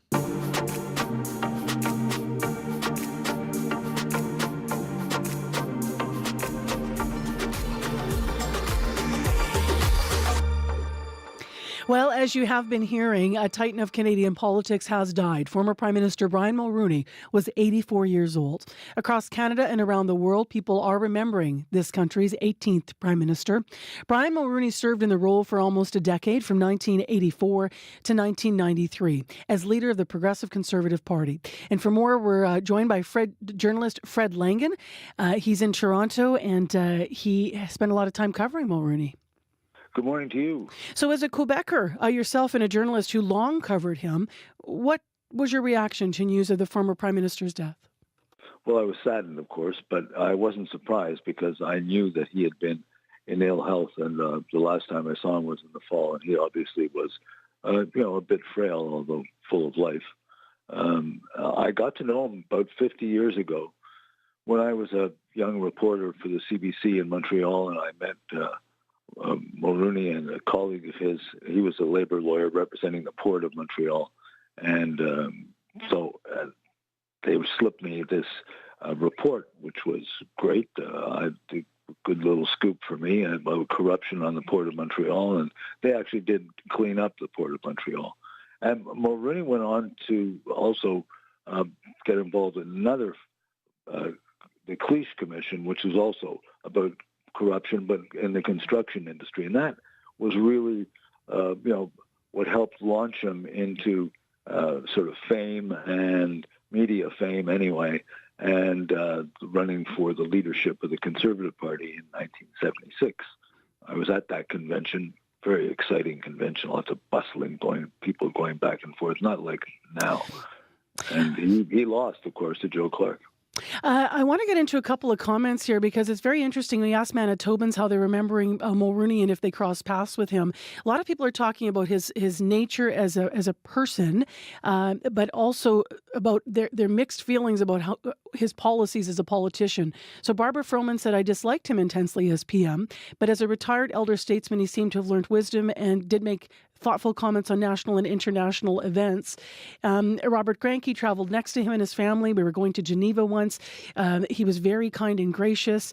And then some others writing in about what he did policy-wise. Tom McMahon saying, one of my dad's favorite stories was that even though my dad was staunchly opposed to Mulroney's policies as a way to cut costs, Mulroney gave near-retirement federal employees a financial incentive to retire early, and my dad took the money. For those who didn't live through these eras we're talking about, what do you consider the highlights of Brian Mulroney's time as Prime Minister and the controversies? Well, I was a business reporter, basically, so I looked at a lot of the economic stuff he did, which he basically dismantled a lot of things that Pierre Trudeau had put in place. For instance, the Foreign Investment Review Agency, which had a habit of nixing any sort of American takeovers of Canadian companies. The National Energy Policy, which angered Western Canadians. He also brought in, privatized a lot of companies, including Air Canada, but there was a bit of a scandal there with the Airbus, that there might have been some, hanky-panky going on with the purchase of these aircraft for Air Canada. Then, of course, he brought in the GST, Goods and Services Tax. It replaced something that was really inefficient called the Manufacturer's Tax. And, the only time a drug dealer pays tax is when he buys a Mercedes. So the GST from that point of view is, pretty fair. But obviously there were a lot of people who didn't like him because, the whole country didn't vote for him. I certainly, when I worked at the Journal at the CBC, a lot of the people I worked with didn't like Brian Mulroney. But as you say, once he was out of office, there was sort of this nostalgia, and that's partially due to his personality. He was such a friendly, outgoing, Irish Quebecer. So he was just a born super salesman. What do you think if there were a headline on his legacy for our country? What would be the one thing you would pick, do you think, that he should be remembered for this morning? Well, two things. Free trade with the United States and then Mexico, and his stance on fighting apartheid. And unlike the right-wing politicians that he shared the time with, Margaret Thatcher of Britain and Ronald Reagan of the United States, Mulroney took a strong moral stand against apartheid and gave a speech in the United Nations at standing ovation. So I'd say those two things are what people remember him for. Fred Langen, thank you very much for your time this morning. Really appreciate it. Okay, bye-bye now. Fred Langen, freelance journalist and veteran former CBC broadcaster, remembering Brian Mulroney this morning. A couple more comments from Manitobans as we asked you on Facebook if you crossed paths with Mulroney or how he affected your life here. Dorothy Doby said he was a wonderful leader of courage and generosity. His tenure brought us the Royal Canadian Mint, the Virology Lab, and the International Institute for the Environment. He initiated the effort to overturn the Milgard conviction. He fought to keep Canada together. He reformed the tax system. And he was a warm and kind and genuine man who loved his family, friends, and treated his opposition with respect. Dorothy Doby, a known conservative here in our community, writing in this morning to remember Mulroney.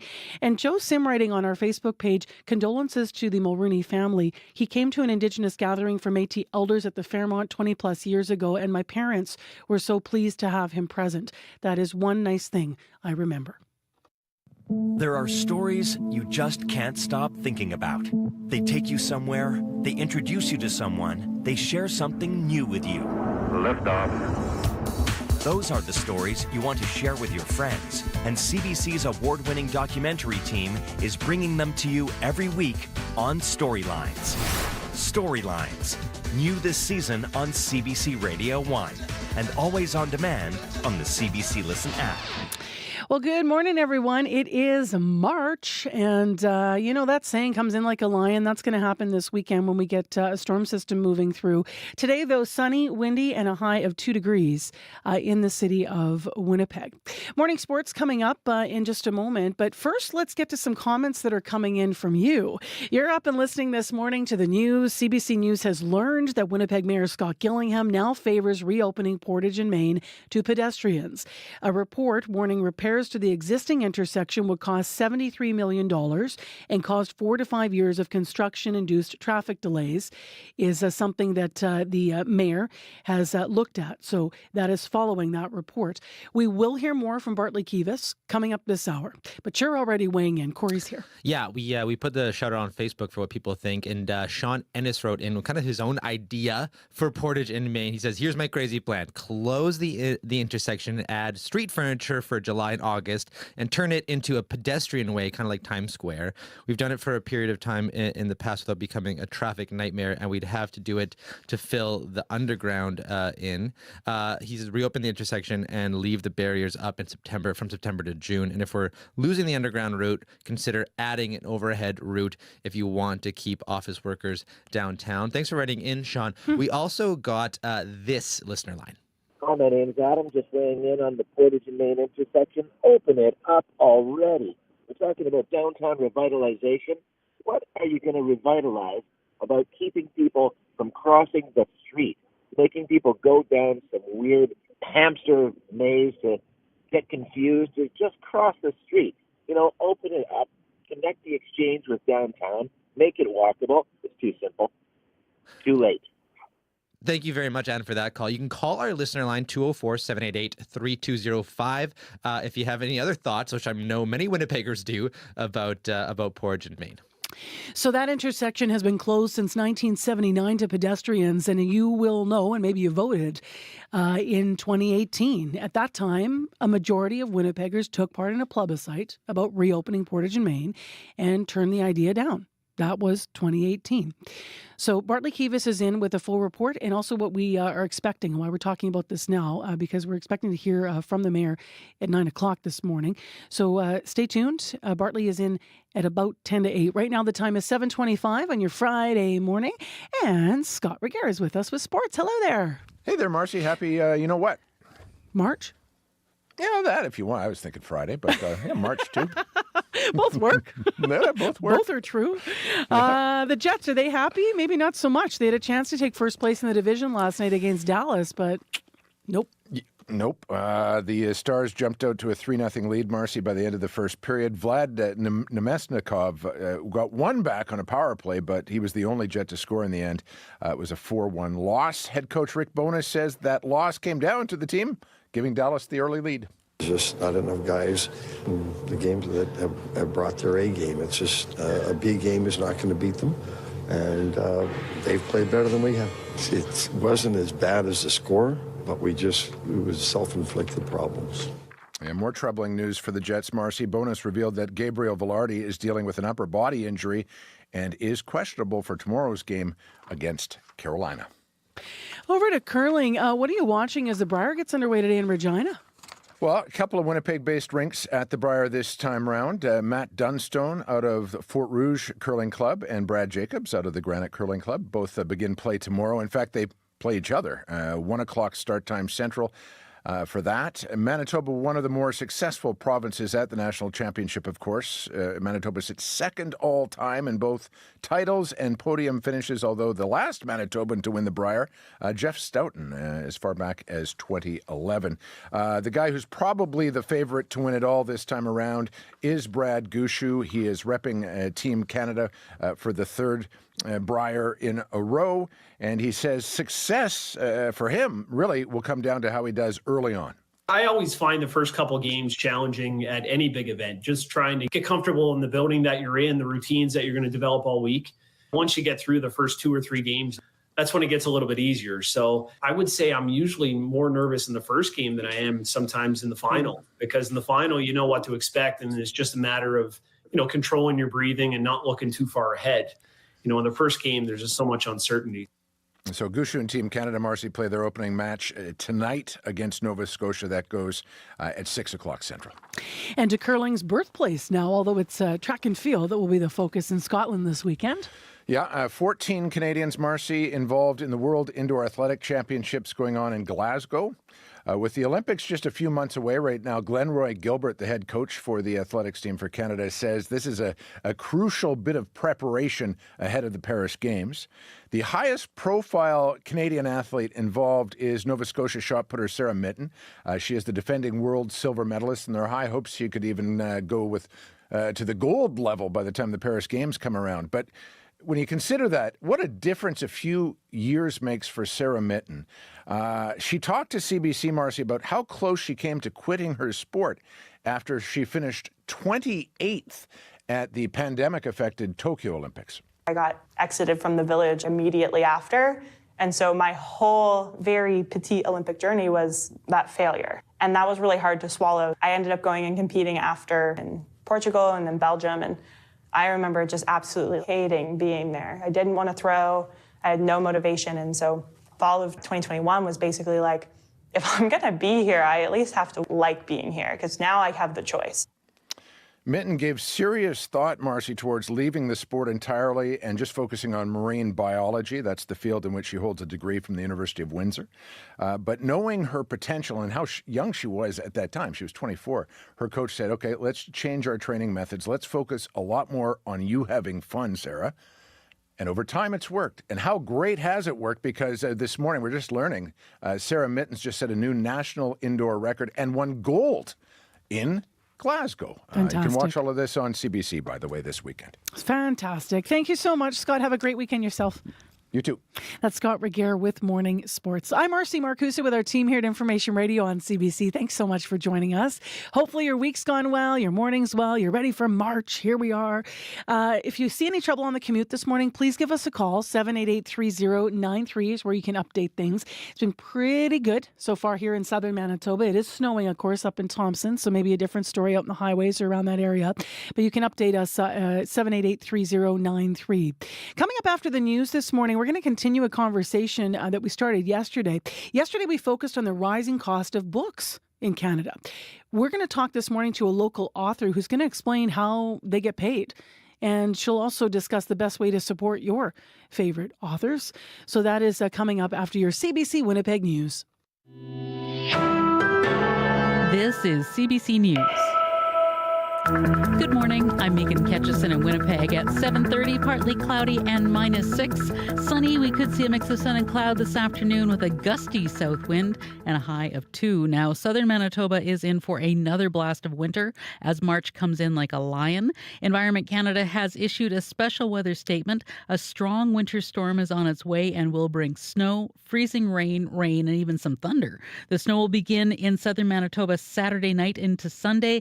It may change to rain. Now, where there is snow, it could be between 20 to 30 centimeters. Strong gusty winds mean reduced visibility, and travel on Saturday night into Sunday is not recommended. Meantime, in the north here today, we do have a snowfall warning for Flin Flon, Thompson, Lynn Lake, Gillam, and Shamattawa, with snowfall totals between 10 and 15 centimeters. Now, CBC News has learned Winnipeg's mayor now favors reopening Portage and Main to pedestrians. He also wants to close the circular walkway below the intersection. A report to council says it will cost $73 million to repair the intersection in a way that preserves the underground walkway. Those repairs would also cause 4 to 5 years of traffic delays. Repairs on the intersection without preserving the underground crossing would cost $20 to $50 million, plus $10 million for removing barricades and installing pedestrian signals. Portage and Main has been closed to pedestrians since 1979. In national news, former Prime Minister Brian Mulroney is dead. Tributes are pouring in for Canada's 18th Prime Minister. Brian Mulroney is being remembered for his legacy as a progressive conservative, an environmentalist, and an early supporter of free trade. David Thurton reports. It's like playing hockey. You can fight on the ice, but have a beer together after that. Former Prime Minister Jean Chrétien reflecting on his political rival and friend. Notable differences, but also similarities from two men who both rose to the heights of Canadian politics from Quebec working class backgrounds. He was himself from a minority. He was Anglo in Quebec, while I was Franco in the rest of the land. One of Canada's greatest statesmen is gone, said Prime Minister Justin Trudeau. He had the courage to do big things, negotiating free trade with the United States and then with Mexico, standing up to protect Canada's environment. Conservative leader Pierre Poilievre remembered his economic policy. As Prime Minister, he unleashed free enterprise. He crushed inflation. Flags across federal buildings fell to half-mast as the country mourns Brian Mulroney. David Thurton, CBC News, Ottawa. We'll have more on the reaction to the death of the former Prime Minister Mulroney and other national and international news coming up in World Report at 8. Drug-related deaths and crimes are rising in Brandon. Brandon's Manitoba Harm Reduction Coordinator, Solange Machado, estimates the city is seeing one overdose death a week right now. She says the biggest concern is fentanyl and other opioids creating toxic drugs. It's been scary out there. We've seen a lot of overdoses.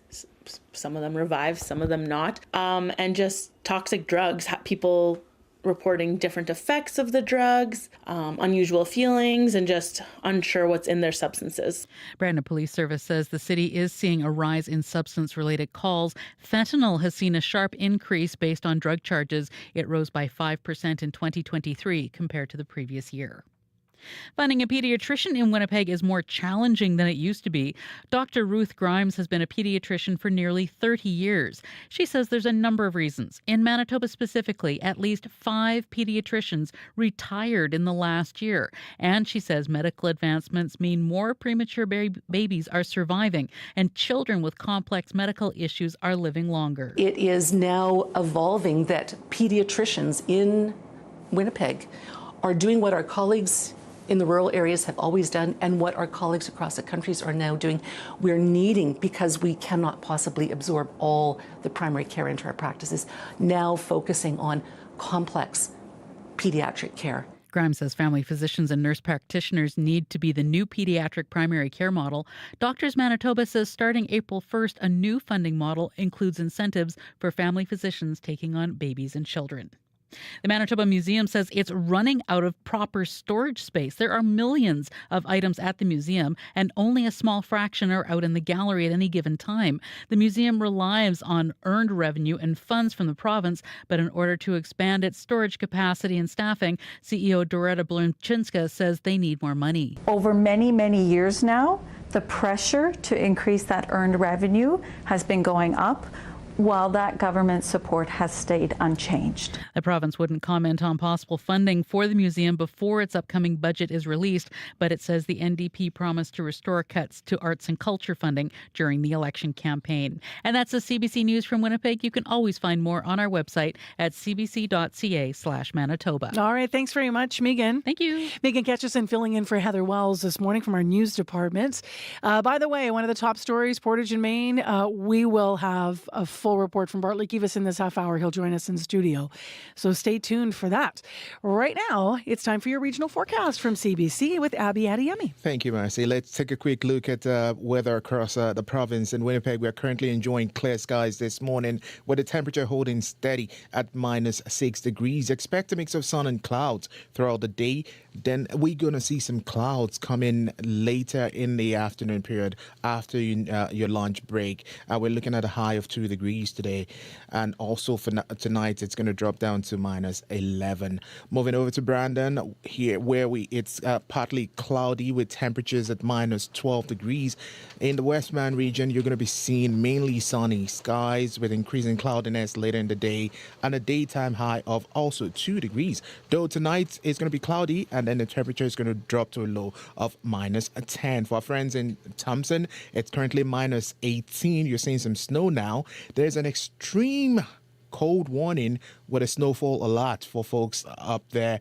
The heavy snowfall at times, you're going to see around 10 centimeters with a high of -17. Now tonight the clouds will roll in, and then the light snow will continue, and you drop to a low of -27. We have a wind chill of -38 overnight there, so be prepared for risk of frostbite. Now checking in on friends in Churchill, where we are dealing with ice crystals and the temperature at -23 degrees. Expect cloudy skies with periods of snow around 2 centimeters and a high of -22.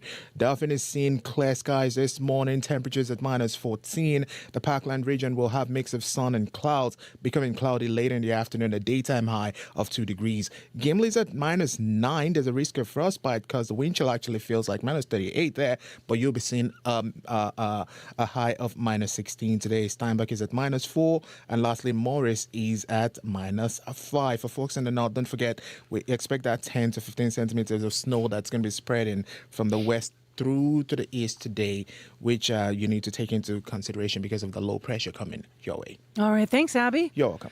Sorry to the YouTube viewers. I don't know if I got caught in camera. Corey Funk just having a big sneeze just now. That was pretty funny. Yeah. Usually I get to stop it. I squeeze the top of the bridge of my nose and that stops it. Yeah. Do you have any techniques for stopping a sneeze? I just hold it in and hope my eyeballs don't pop out. Not recommended, probably. No, definitely not recommended. Your eyeballs. How hard do you sneeze, man? Pretty hard. As soon as I got the dad sneeze, the whole house kind of goes like, wow. What's up in the traffic situation? Yeah, really quiet out there on the commute this morning. The only call I got so far is from Dan on a bike. He says it's been great out there, particularly on that Southwest Rapid Transit. He's biking on straight up cement, which is a lovely feeling this time of year. Side streets can be a bit slippery, though, so look out for that. If you see anything else going on out there, though, if you're walking, biking, driving on the highway, the roads, bike lanes, sidewalks, give me a call. 204-788-3099. in 3. Thank you, Corey. Thank you. Well, next on the show, as I mentioned before the news, we started a conversation on the program yesterday about how prices of books keep getting higher. Today, we continue that conversation, but we're shifting gears a little to learn more about the people who create our books, authors. How do they get paid? What goes into getting a book on a shelf? Nisha Tooley is a local author. She has experience with publishing independently and with a publishing company, and she joins us via Zoom. Good morning. Hi, good morning. So you have some books out independently, as I mentioned. So why don't we start there with the conversation? How much do authors get paid selling independently? What's the nature of it from your perspective? Well, it's hard to answer any question publishing except because it depends. Literally everything. But I'll talk sort of like in general terms, and like what most people will do is Amazon is obviously the like powerhouse of where indie publishing happens, that you kind of can't, it's hard to exist without publishing on Amazon. And basically you get paid a royalty for every book you sell. For digital, it's about 70% of the sale price. And for print, it's about 60% after you factor in the cost of actual printing. So indies can set their book prices however they want to, but like any product, needs to be a price that people are willing to pay. And generally people will price a book so that they're making a couple dollars per book. A lot of people, like from the reader's perspective, a lot of people might turn to ebooks instead of an actual physical paperback. I have no idea how that impacts how you're paid. It doesn't really make as big a difference as you would think, because ultimately the cost of printing the book is part of the factor of what, like a print book will cost more, but that's because you need paper and printing and delivery and all of that kind of thing. Versus for indies, for me personally, there's not a huge difference in what I get for a print book versus an ebook, because they're priced differently and there's no printing cost for an ebook. There's just the creation and all the things that go into making the book, but the actual delivery of it is almost free. I mean, Amazon charges a small delivery fee, but compared to a print book, you don't have all the physical book you need to print, right? So no matter how I buy my book, whether it's, on Amazon, an ebook, paperback, independent publishing, where do you make the most money? Is there a way that people can support authors if we're thinking about purchase this way because you'll get more money? So for indie authors, a lot of them are moving to selling direct. So they will sell literally from their own website through their own store. And that's usually where they'll make the most, because there's no cut going to whatever retailer they're selling off of, right? Whether it's Amazon or Kobo or Google Books or wherever they're selling, there's no cut going to them. So that's generally where, if you're talking indie, traditional authors don't have that luxury because their publisher is selling that book. But if we're talking specifically with indie authors, look and see if they sell direct, because that's usually where the biggest support is. And a lot of them actually now do subscription services too, like Patreon. Ream is an author specific one. And that's another really great way to support authors and sort of help maximize what way you're supporting. And like supporting authors isn't just about buying the books. It's, leaving reviews, it's commenting on our social media, it's telling other, word of mouth is like the best way to sell books. Tell your friends if you love a book. Like there's other ways too than just paying for the book. What's the reality of what it's like to publish independently? How difficult is it? It is like, I started this sort of during COVID, like I kind of changed my whole direction of my life, like lots of people did. And I have never worked so hard in my life. It is because you're doing everything from just writing the book is just one tiny piece of it. You've got to find the cover and the editing and the formatting and the advertising and the marketing and the promo and the distribution. There's just so much to do, but it's also super fulfilling. Like everything I'm doing is sort of for me and building my empire, as I like to say. But it's a ton of work. Like it's always amusing to me when people are like, I'm going to publish a book and like make lots of money. No, I promise you this is the hardest way you can possibly make money. There are so many easier ways to make money than trying to publish a book. And just to revisit some of the details of that, print on demand means that you actually have to find someone to print it for you if you're going independent, right? Yeah, so like Amazon has its own print on demand. So like they have their whole operation set up. And then there's another one called Ingram Spark that is more geared towards distribution into bookstores and that kind of thing. But like competing for shelf space is tough. Like even books from big publishers have trouble getting on shelf space. Like bookstores only have so much room. So unless you have like a very well-selling indie title, it's tough to get into bookstores unless you go talk to your local one or that kind of thing. But in general, if you want like to be in Barnes and Noble or Chapters and that kind of thing, Indigo, I guess we still call it Chapters. But so let's contrast that with when you work with a publisher. What was that experience like? So my indie books actually got picked up by a publisher. So I've had like two very exactly the opposite experiences. So it's different because you now have a team doing a lot of this stuff for you. You have editors, you have PR people, they're doing the printing, they're worrying about the formatting, all that kind of thing. So in a lot of ways, it's really nice because you are now really just responsible for the writing. And it takes a lot of weight off your plate. You get paid differently. Like most big publishers will give an advance to an author. So basically you get an upfront amount as they like acquire your book, which can range anywhere from literally hundreds of dollars to millions of dollars, right? Like there's absolutely like depending on 1,000 different factors on how much your advance is. And then as they sell books, you get a royalty sort of counted against that advance every time they sell a book. And then you are trying to earn out your advance. So once you sort of reach a certain point, then you start getting paid royalties beyond that. And the reality is most books actually don't earn out. You kind of get that money you get, and then you go on to the next thing. So there's pros and cons. Obviously, you lose, I guess, some of the creative independence. I think that's the word, independent. What sense did you make as an author of our story about the book prices rising in Canada as we sort of looked at this? Yeah, I mean, I think it feels like everything is more expensive in the last few years, and books are no exception. And we hear like there's paper shortages during COVID, and of course that raises the price. And even with print on demand type stuff. So if you're buying like indie print books, print on demand costs more because they're only printing, a few at a time versus big publishers have the luxury of offset printing where they'll print 20,000 copies at once. So of course that reduces the per book price. Yeah, I mean, I think books are a thing. It's art. I don't know. I never feel bad about buying books, but supporting artists, and especially in this world where there's like less and less appreciation for it. I can't let you go this morning before we're having this conversation about supporting local authors as well in the context of book prices going up. What's your latest book? So, well, my best known book is Trial of the Sun Queen. It's sort of a Bachelor meets the Hunger Games fantasy romance. If you're into A Court of Thorns and Roses, if you love Fourth Wing, it's this same idea. And yeah, it's available everywhere now. Thanks to my publisher. When did you start writing? Like, or maybe I shouldn't ask that. Not when did you start writing, but when did you know you would write a book?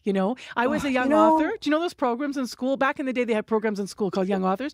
I wrote and I was always writing poems, and I remember they published it. Like, I always loved writing. Did you write from when you were a kid? Yeah, I mean, I was always a reader, and I think like everyone who writes loves to read. And I worked for the Free Press. I worked for the Downtown Biz. I worked for I did like nonfiction writing for years. I worked for Travel Manitoba for years.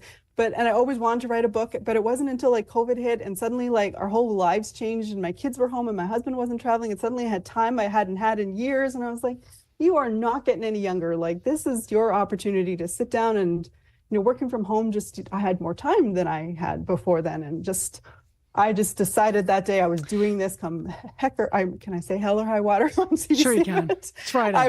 We'll allow it. A fire was lit under my butt, and I was determined to make this work. And here I am 3.5 years later, like living my dream. Like, I can't even believe everything that's happened in the last 2 years. Inspiring. Nisha, thank you very much for being with us. I'm going to remind people about our series. And while I'm doing that, why don't you hold that book right back up onto the camera for our YouTube viewers as we say goodbye. Thanks for being with us. Thank you. Nisha Tully has been with us, a local author, via Zoom. And if you're watching on YouTube, then you're seeing the title of her most well-known book. This is your heart. This is your heart after discovering a new CBC podcast. These are your feet. These are your feet after finding a CBC music playlist. This is your brain. This is your brain after hearing your favorite CBC radio show. Fall in love at first listen with the CBC Listen app. Stream CBC audio anytime, anywhere, all for free. Download CBC Listen today. It is 11 minutes to 8 o'clock on 89.3 FM, 990 AM, or on the app. I'm Marcy Marcusa. It's -6 in the city of Winnipeg, and it is going to be sunny today and windy this afternoon with a high of 2 degrees. The winds are going to be 30 to 50 from the south, and so after that, we are expecting some challenging weather. As Abby's been telling us, we have a special weather statement. A strong winter storm is going to be developing pretty much Saturday evening all the way through Sunday, but significant amounts of snow, freezing rain, and maybe even just a little bit of thunder mixed into that as well. So that is what is coming our way. Bit of a traffic update. We got calls from both Heather and Marianne. Roblin at Scottswood, lights are flashing red due to a down light standard there. It's not blocking the lanes, but traffic's backing up as people treat that as a four-way stop. So 788-3093 if you need to update anything, that or any other conditions. And thanks to Heather and Marianne for calling our commuter line. Want to mention that still ahead on the program after 8 o'clock, we are going to have an ongoing discussion around an I-Team investigation this week into a foster home, an operator that gave cannabis to kids. We're going to talk to a doctor who specializes in cannabinoid medicine about the potential harms of that approach, and that is coming up after 8 o'clock. Right now, though, Portage and Main has been closed to pedestrians. 79. And just when we thought it might be closed for good, the debate around Portage and Main is once again open. You know, I'm really excited about the possibility of seeing it opened up. I think we've been a car-centric city for far too long. I think it's stupid. Just ties up traffic too much, and just too many people taking too long to cross the street. Build something above ground. Those are actually the voices of some Winnipeggers who weighed in our city's iconic intersection in 2016 when we did a live broadcast from Portage and Main. I suspect they might want to weigh in again today. As you've been hearing in the news, a report is due at City Hall this morning that is triggering talk about reopening Portage and Main again. CBC's Bartley Kivas is here to tell us why. Good morning, Bartley. Good morning. Why is reopening Portage and Main back on the agenda? Okay, well, to tell you that, first, a little bit of history. As you mentioned, it's been closed since 1979 when Winnipeg was engaged in a downtown revitalization mega project, one of many. And don't worry, downtown's been great ever since. It closed in 79. I'm just going to let that sit there. Yeah, it was a joke. It closed in 79, and when Glenn Murray was mayor, he wanted to reopen it. He held a design contest to redesign the entire intersection. But when Sam Cates became mayor in 2004, he shelved that plan, stating that a deal was a deal. There was a 40-year deal with the other developers around the area, the property owners around the area, and Cates wanted to honor that. Now, when Brian Bowman ran for mayor in 2014, he promised to reopen Portage and Main, but that led eventually to a plebiscite, a non-binding plebiscite, a vote in 2018, and the majority of Winnipeggers who took part in that vote voted against reopening Portage and Main. Bowman honored that. Scott Gillingham, our current mayor, when he was a councillor then, he was uninterested in reopening it, and he was uninterested in the 2022 election when he ran for mayor, saying he didn't want to revisit the issue. But now Gillingham has a news conference slated for 9 a.m. He did not announce the subject, but other people, multiple sources, told us what is going to be said. Why the timing? Why now? Well, so remember right after the 2018 plebiscite, the repairs needed to Portage and Main began to be known. There's this membrane protecting the underground walkway, the circular walkway, officially known as a circus. No bears, no elephants, no dancing people. Just a lot of people. Just escaping the cold. Circus, yes. There needed to be repairs to the membrane, and all kinds of stuff needed to be done to that intersection. So the city then studied it. It came up with some visioning, and there's a report due out in approximately an hour. I have got a hold of a draft copy of it, and it shows that there are costs and implications. So repairing that intersection in a way that keeps the concourse open would cost an estimated $73 million, and I'll run down why. $29 million for actually excavating and replacing that membrane that protects the walkway from the elements, and $13 million on water and sewer pipe work, $13 million more for paving, trees, barricades above ground, because you got to put in new ones when you grind out the old ones, $12 million for managing traffic during the construction period. I'll get more on that in a bit, and $6 million for building new stairs and elevators to access the underground concourse. Now, getting rid of those new stairs, that would would require 3 out of the 4 property owners around the area to agree to provide access, and that isn't likely, access in their own buildings.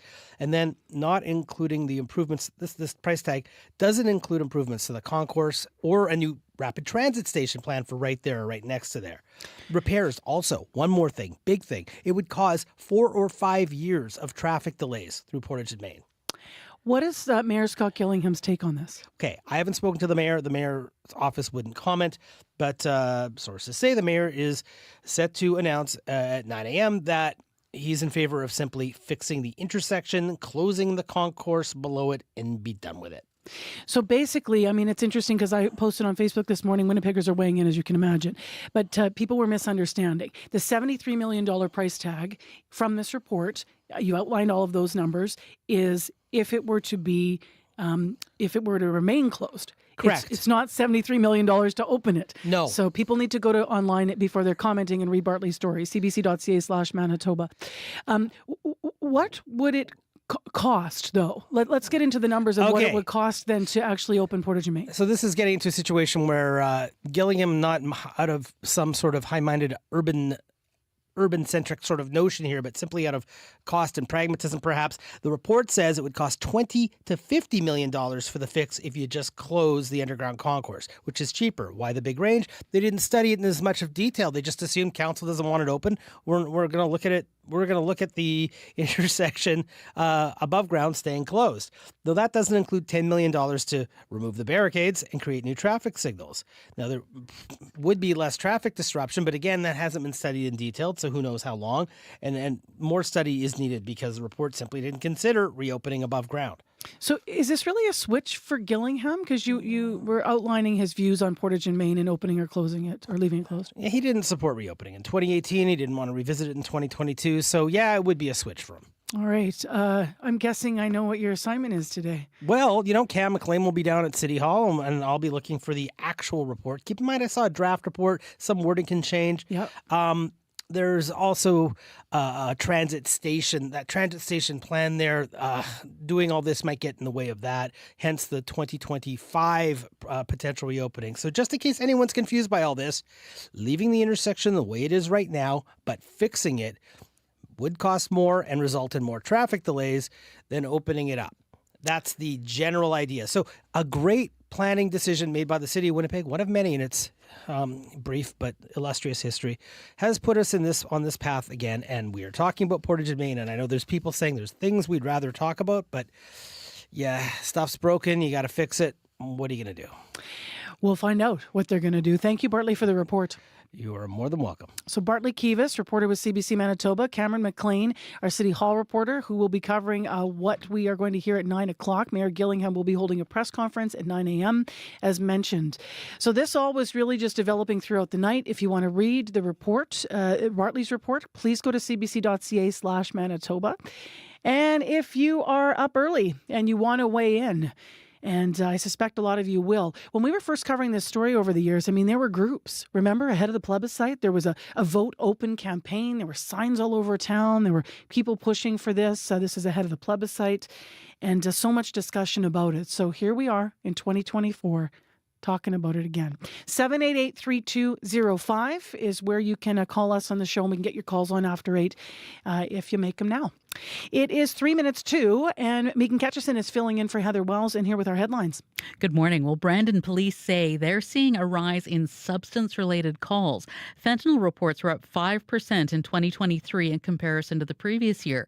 Brandon, Manitoba's harm reduction group says they have already seen an increase in fentanyl in drugs, and they say in the city now there's 1 overdose death per week. And the Manitoba Museum says it's running out of proper storage space. There are millions of items at the museum, and only a fraction are out in the gallery at any given time. The museum relies on earned revenue and funds from the province, but in order to expand the storage capacity, it needs more money. We'll have more coming up at 8:30. Thanks very much, Megan. You bet. In the forecast, it's -6 right now. It's mainly clear. The high 2 degrees above, and it's going to be windy this afternoon. Winds from the south. There's a snowfall warning for up north. Flin Flon, Thompson, Lynn Lake, Gillam, Shamattawa, 10 to 15 centimeters expected throughout today and then into tonight as well. And then we have a storm system for southern Manitoba that's going to affect us Saturday night into Sunday. A special weather statement's been issued for that. And we're talking 20 to 30 centimeters of snow is possible throughout the Red River Valley. Snow, rain, freezing rain, and even a little bit of thunder. So we will follow that and see how it tracks into the province. 788-3093 if you need us on the commute. We do have that one thing that I had mentioned just before I talked to Bartley about the Roblin, at Scotswood, and about the lights that are flashing red due to a down light standard. So note that on your commute and reach out to us if you need. Coming up after 8 o'clock on the program, following a CBC investigation into a foster home operator that gave cannabis to kids, just how dangerous is marijuana as a form of harm reduction? We'll talk to a doctor who's an expert on the topic.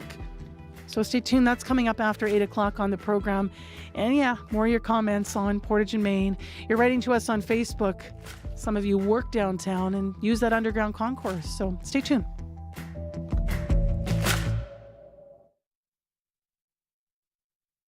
Q with Tom Power. Jacob Collier found his path alone. He's this British child prodigy who found success posting videos of his music on YouTube. He'll tell you why he's making music with others for the first time, and he has some advice for you on how to listen. That's coming up on Q, followed by Commotion with Elamine Abdel Mahmoud on CBC Radio 1, the CBC Listen app, and everywhere you get your podcasts. The CBC News is next. Coming up in half an hour, it's The Current with Matt Galloway. Novelist Tommy Orange became a sensation with his debut novel, There. His new book is the story of trauma, triumph, and the impact of residential schools in the United States. Tommy Orange on stories as a tool for survival, coming up on The Current. This is World Report. Good morning. I'm John Northcott. We begin in Ottawa, where the flag on top of the Peace Tower is lowered to half-mast, as members of Parliament and Canadians mourn the death of former Prime Minister Brian Mulroney. International tributes are coming in from nations such as the U.S. and South Africa, where Mulroney pushed for an end to apartheid.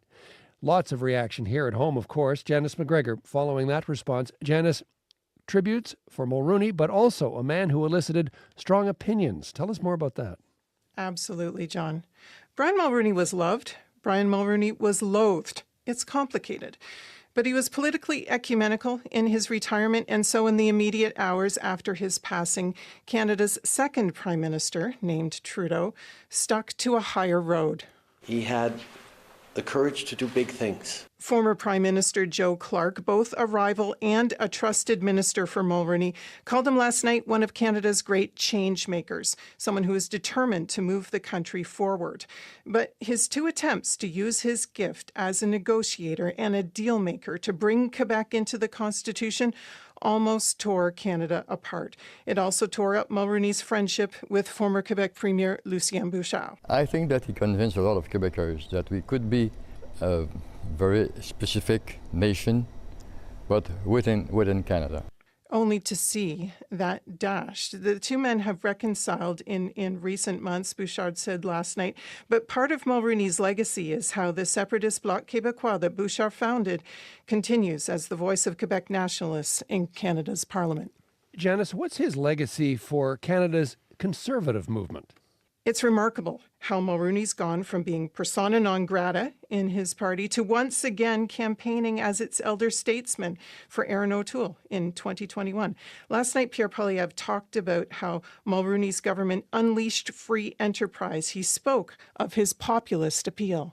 No matter how high he rose in politics, he remembered those humble beginnings. Many Canadians won't forget, however, that a book written about Mulroney's time in office was titled On the Take. It was a Conservative government that called an inquiry into Mulroney's relationship with a German arms dealer, a probe that struggled to get to the bottom of why he took cash from Karl-Heinz Schreiber or even how much he took.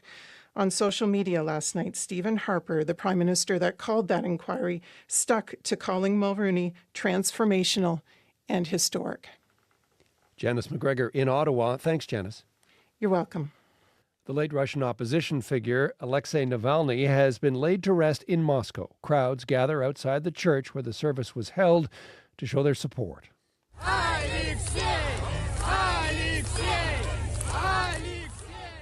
It's been 2 weeks since the Kremlin's fiercest critic suddenly died in a penal colony, and the road to his funeral has been anything but smooth. As Abby Kugadasan reports, tensions are high between the mourners and police.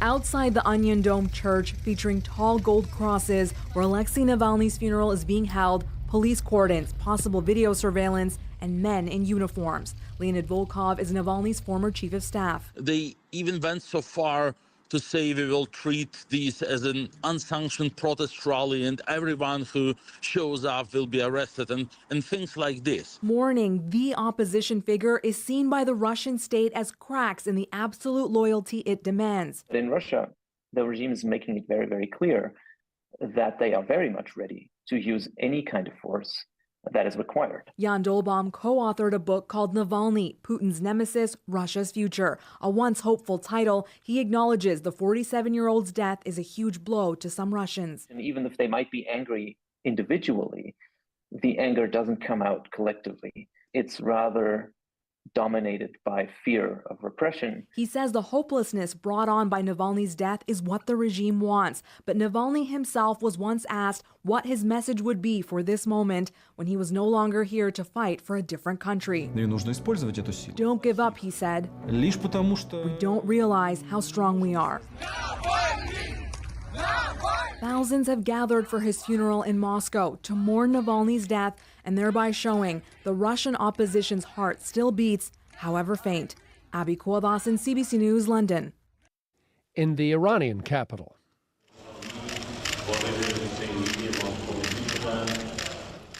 Cameras click away as the country's supreme leader casts his vote. Iran is holding its first election since the 2022 anti-government protests. The votes will decide on the next members of parliament. It's seen as a test of the regime's legitimacy, but a low turnout is expected. Voter apathy has been high following the protests sparked by the death of Mahsa Amini. There are calls for an independent investigation into the deaths of more than 100 Palestinians yesterday. This was during an aid delivery in Gaza. According to local officials, at least 117 people were killed and more than 760 injured. Journalist Sarah Coates joins me now from Tel Aviv. Sarah, what are some of the international reactions that we're seeing? Hello, John. Outrage is just growing. France is calling for an independent investigation, describing this as an unprecedented disaster. It says it's working towards an immediate ceasefire. Saudi Arabia, it is urging the international community to take a firm stance by obliging Israel to respect international humanitarian law. China says it is shocked. Australia is horrified, while Colombia's president is calling the incident genocide. Now, aside, John, from the horrific number of people that were killed here and people that were injured, what it has really done is highlighted the dire situation on the ground, showing that when aid does arrive, that it causes absolute chaos. Sarah, as we know, negotiations underway for some kind of pause or ceasefire, as well as for release of the hostages. So what effect could all of this have on those discussions? It certainly appears, John, as though this has now been derailed. We heard from US President Biden walking back his comments about a deal on Monday. He says after a call with these two key mediators, that is Qatar and Egypt, that he knows that the aid convoy incident will complicate the negotiations. We've also heard from the Prime Minister here, Benjamin Netanyahu. He is accusing Hamas of holding up these talks, saying that Hamas knows its demands are delusional and is not even trying to move close to an area of an agreement. He says, I can't make a promise at the moment that a deal will be done. And look, just right near me, actually, here in Tel Aviv at the moment, I've been hearing loudspeakers. There's a massive protest happening outside the US Embassy with these families of the hostages. They are calling on Biden to get a deal done now to bring these people home. Reporter Sarah Coates in Tel Aviv. Thanks, Sarah. Thanks, John. In the United Kingdom, George Galloway, Workers' Party of Britain candidate, 12,003. Well, it is a return to politics for veteran left-wing political maverick George Galloway. He was voted in to become the new lawmaker for the English town of Rochdale in a by-election there. He's promising to be a thorn in the side of opposition Labour Party, led by Keir Starmer. Keir Starmer and Rishi Sunak are two cheeks of the same backside, and they both got well and truly spanked tonight here in Rochdale. Galloway has been staunchly and sometimes controversially pro-Palestinian throughout his career. He ran on a pro-Gaza platform. He won over his riding's Muslim community by attacking both Labour and the governing Conservative Party for supporting Israel in its war against Hamas. To Ghana now, where the country's state-run electricity company cut power to the parliament because of $2 million in unpaid bills. The outage interrupted a debate on the president's State of the Nation speech. There are also reports of parliamentarians getting stuck in an elevator. A backup power generator restored power to the chamber a few minutes later, according to local media, but other parts of the parliament building remained without power for most of the day before electricity was restored. Finally, in India, where pre-event celebrations for what is turning out to be this year's biggest wedding are underway.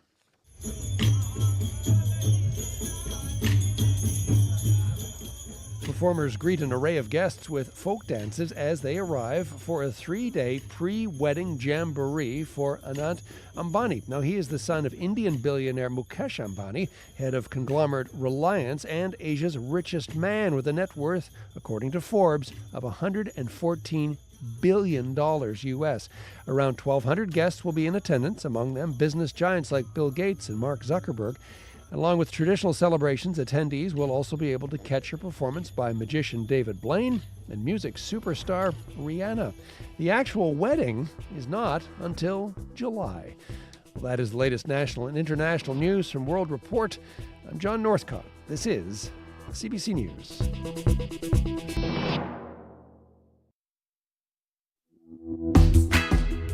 Good morning, Manitoba. I'm Marcy Marcusa, and you're listening to Information Radio live in downtown Winnipeg on Friday, March 1st. New month and a storm coming. Thanks for joining us.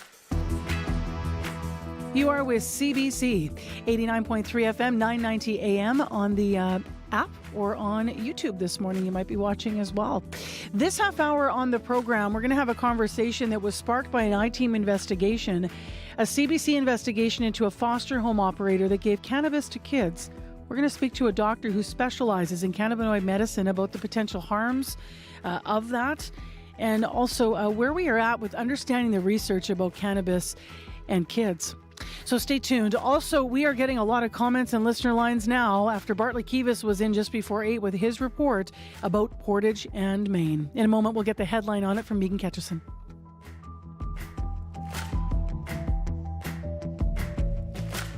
So Megan's in for Heather, and good morning to you. Good morning. Well, the big news today for Winnipeg's most famous intersection, CBC News has learned Winnipeg's mayor is now favoring reopening Portage and Main to pedestrians. He also wants to close the circular walkway below the intersection. A report to council says it will cost $73 million to repair it in a way that preserves the underground walkway, and those repairs would also cause delays for 4 to 5 years for traffic. Reopening to pedestrians would cost less.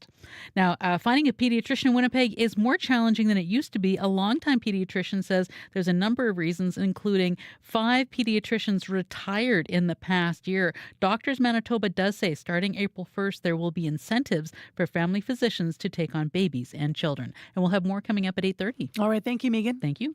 Abby Adeyemi is here with the forecast. Good morning. Once again, the city is waking up to seeing clear skies with the current temperature at -5 degrees.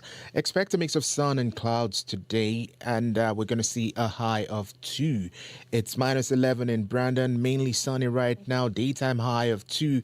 Gimli seen -9, a high of -16. Steinbach is at -4. We'll see a high of 7, and Morris is at -4. We'll see a high of 7. A reminder of that extreme cold warning that has been issued for northern Manitoba, affecting several areas from Thompson all the way to Shamattawa. Expect about 10 to 5 centimeters of snow spreading from the west to the east. That stretches from Lynn Lake all the way to Flame Flawn and then eastwards towards Gillam and Shamattawa.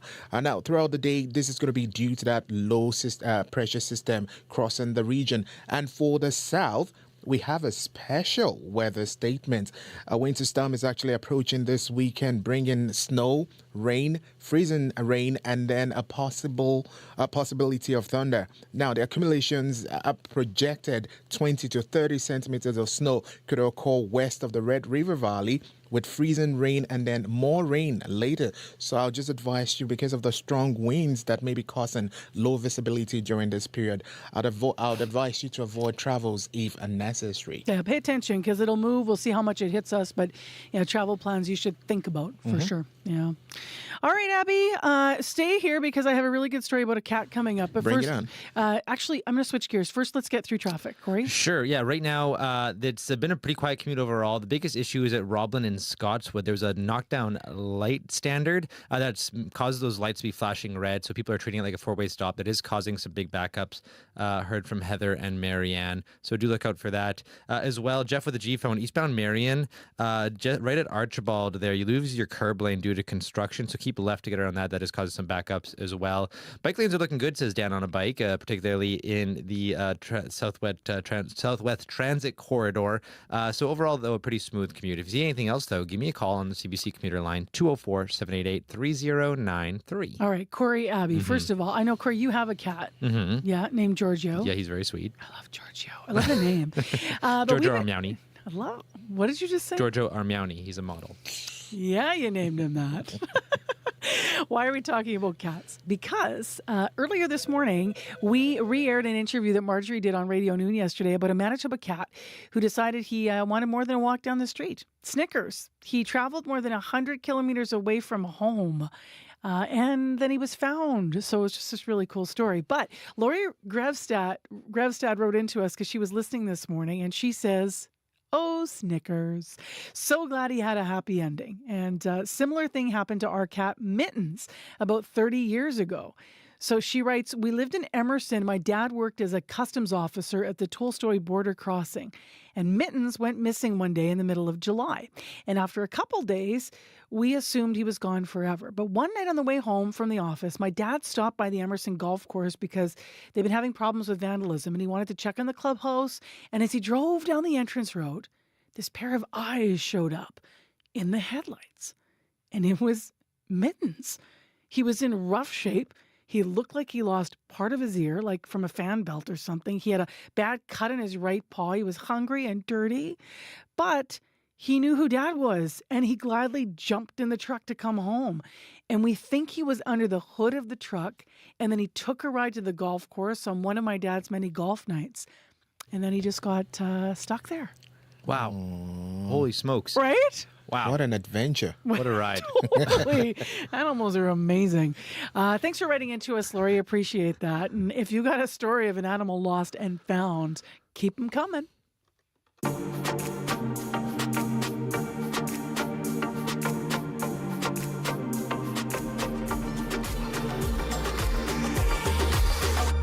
8:16 is the time right now on 89.3 FM. Well, let's return our attention now to more serious matters.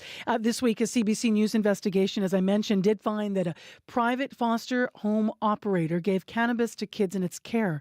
Spirit Rising House gave some of its foster kids in care marijuana daily as a form, they say, of harm reduction. The province launched its own investigation. They say they would no longer place kids in child and family services there, and youth would be transitioned out of its homes over the next couple of months. But this leads us to a bit of a bigger conversation about the relationship between cannabis and harm reduction in youth, and also what we understand now about cannabis and its effects on youth and on all of our brains. Dr. Jennifer Anderson is a family doctor. Now, she specializes in cannabinoid medicine for both adults and pediatrics is her field. And she's with us via Zoom. Thank you so much for being here. Thank you so much for having me. So let's start with your reaction to this story, you know, the local foster home giving marijuana to kids daily as a form of harm reduction. What did you think when you heard this? My initial reaction, was that this is obviously illegal. In Canada, it is absolutely illegal to be giving any form of cannabis to anybody in pediatrics. And I've been looking after kids with using cannabis for different reasons, mostly being epilepsy, cancer, and different things that are very hard to treat. And, it is very common for people to be thinking that it's recreationally legal for everybody. Unfortunately, I think the message is not super clear for a lot of the families that I see, even the doctors that I interact with, and I do think, however, in these sorts of fields, it is pretty clear when you're working with kids in care what substance use is and what is legal and what isn't. So it's hard to say whether or not there was, it was unclear. But in Canada, this is obviously illegal to do. Just to broaden the conversation out from the specifics of this case and the legalities, I'm curious about cannabis as a form of harm reduction for kids. So you mentioned as a form of you use it. You mentioned in epilepsy was your example. So physical things that are going on with kids' health. But what are your thoughts on it as a form of harm reduction? That's a really interesting conversation. At this point, we are in healthcare looking for ways to help with harm reduction. There's a lot of literature. Even I was just looking last night to see what is the literature on harm reduction. It's very obvious that there's a huge need for implementation of harm reduction strategies. There are numerous reports, even in Manitoba, that have advocated for this with no real response. When I go about my practice, I would say over 50% of teens are using cannabis, and that I think isn't a common knowledge, but just working with teens, I know a lot of teens and it's everywhere. I also work full-time in an emergency department. I work a bit in the city in urgent care, and substances are everywhere in this age group. And, I think it needs to be addressed because I understand where they're coming from. These kids are accessing cannabis on the street, which is now being laced with other medications, fentanyl, sufentanil, new things we've never heard of, and it's super dangerous. So I understand where they're coming from. It is a very big area that needs to be addressed, and there needs to be some way to navigate harm reduction strategies, and that just doesn't exist. I did speak with a few of my friends who are in this industry, and they don't feel that they are well supported to help with this, and it is such a big issue. Trauma-informed care is a huge thing right now, and trauma-informed education in this area would make such a big difference. It's interesting because I know that when cannabis became legal, we did a series of deep interviews, and the research at that time even was still sort of young. As you said, there's so much more research to be done. What do we understand and know about the dangers of a young person taking marijuana? And then I'm curious because if it is used in practice for physical ailments for kids and it's showing promise, how do you walk that line thinking about the effect it could have on their brains? That's a really good question. So when we think about marijuana or cannabis, we think about smoking it.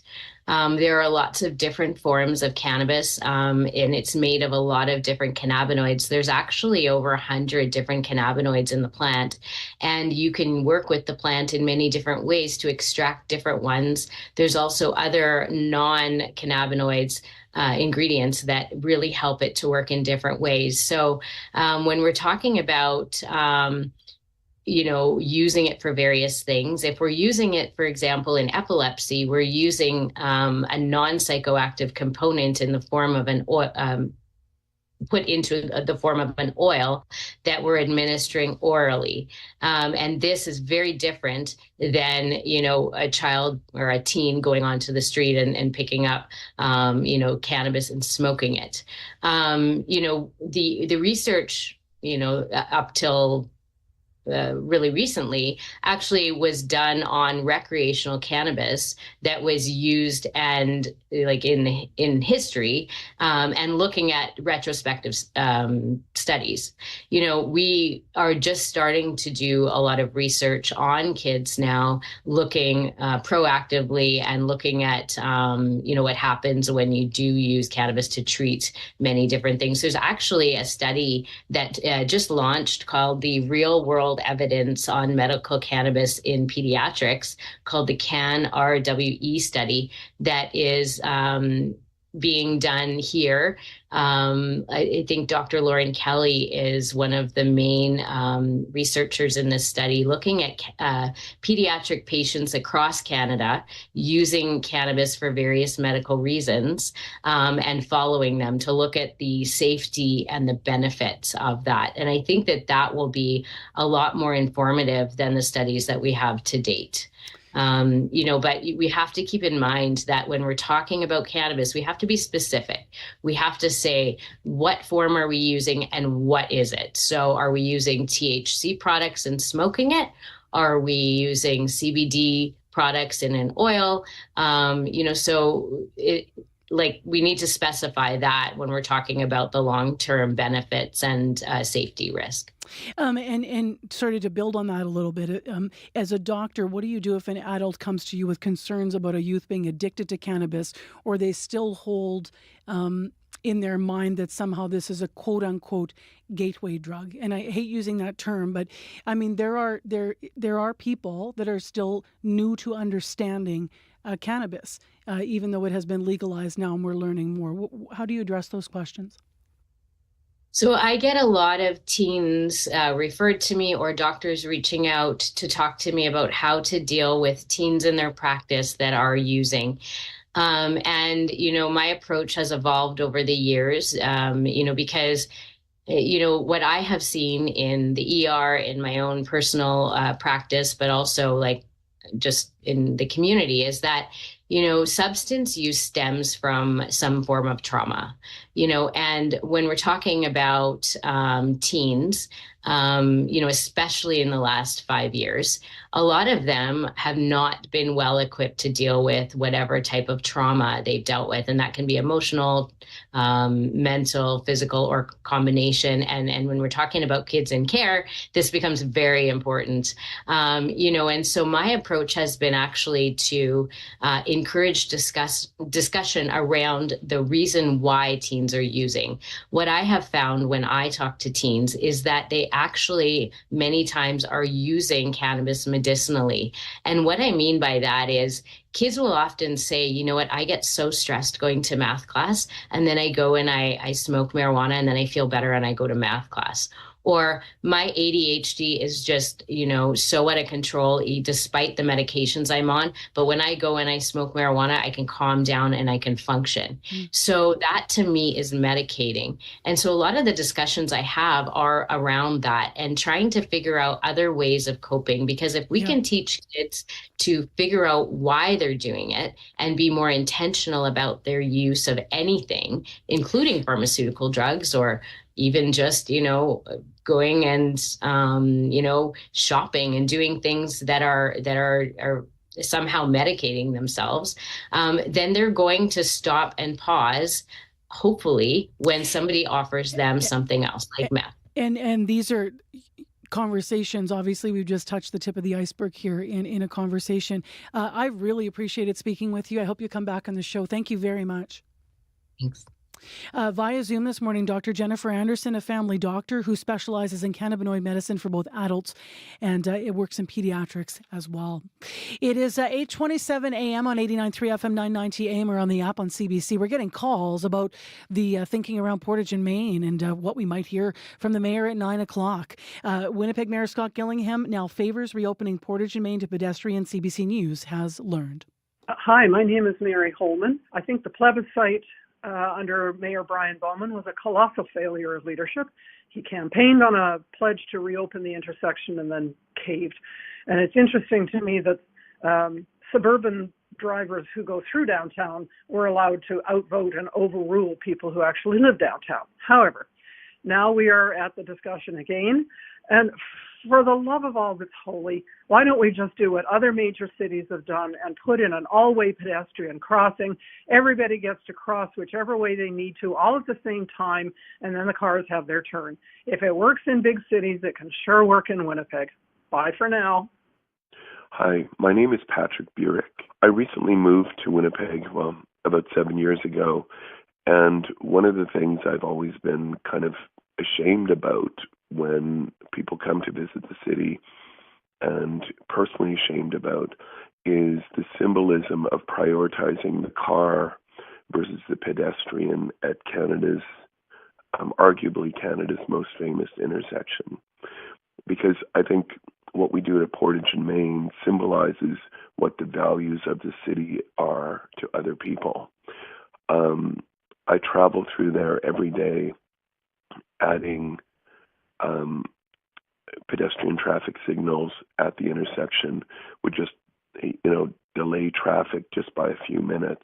But at the same time, it would significantly improve the pedestrian experience. So anyway, I do hope that they open it finally once and for all, and that this issue is finally behind us.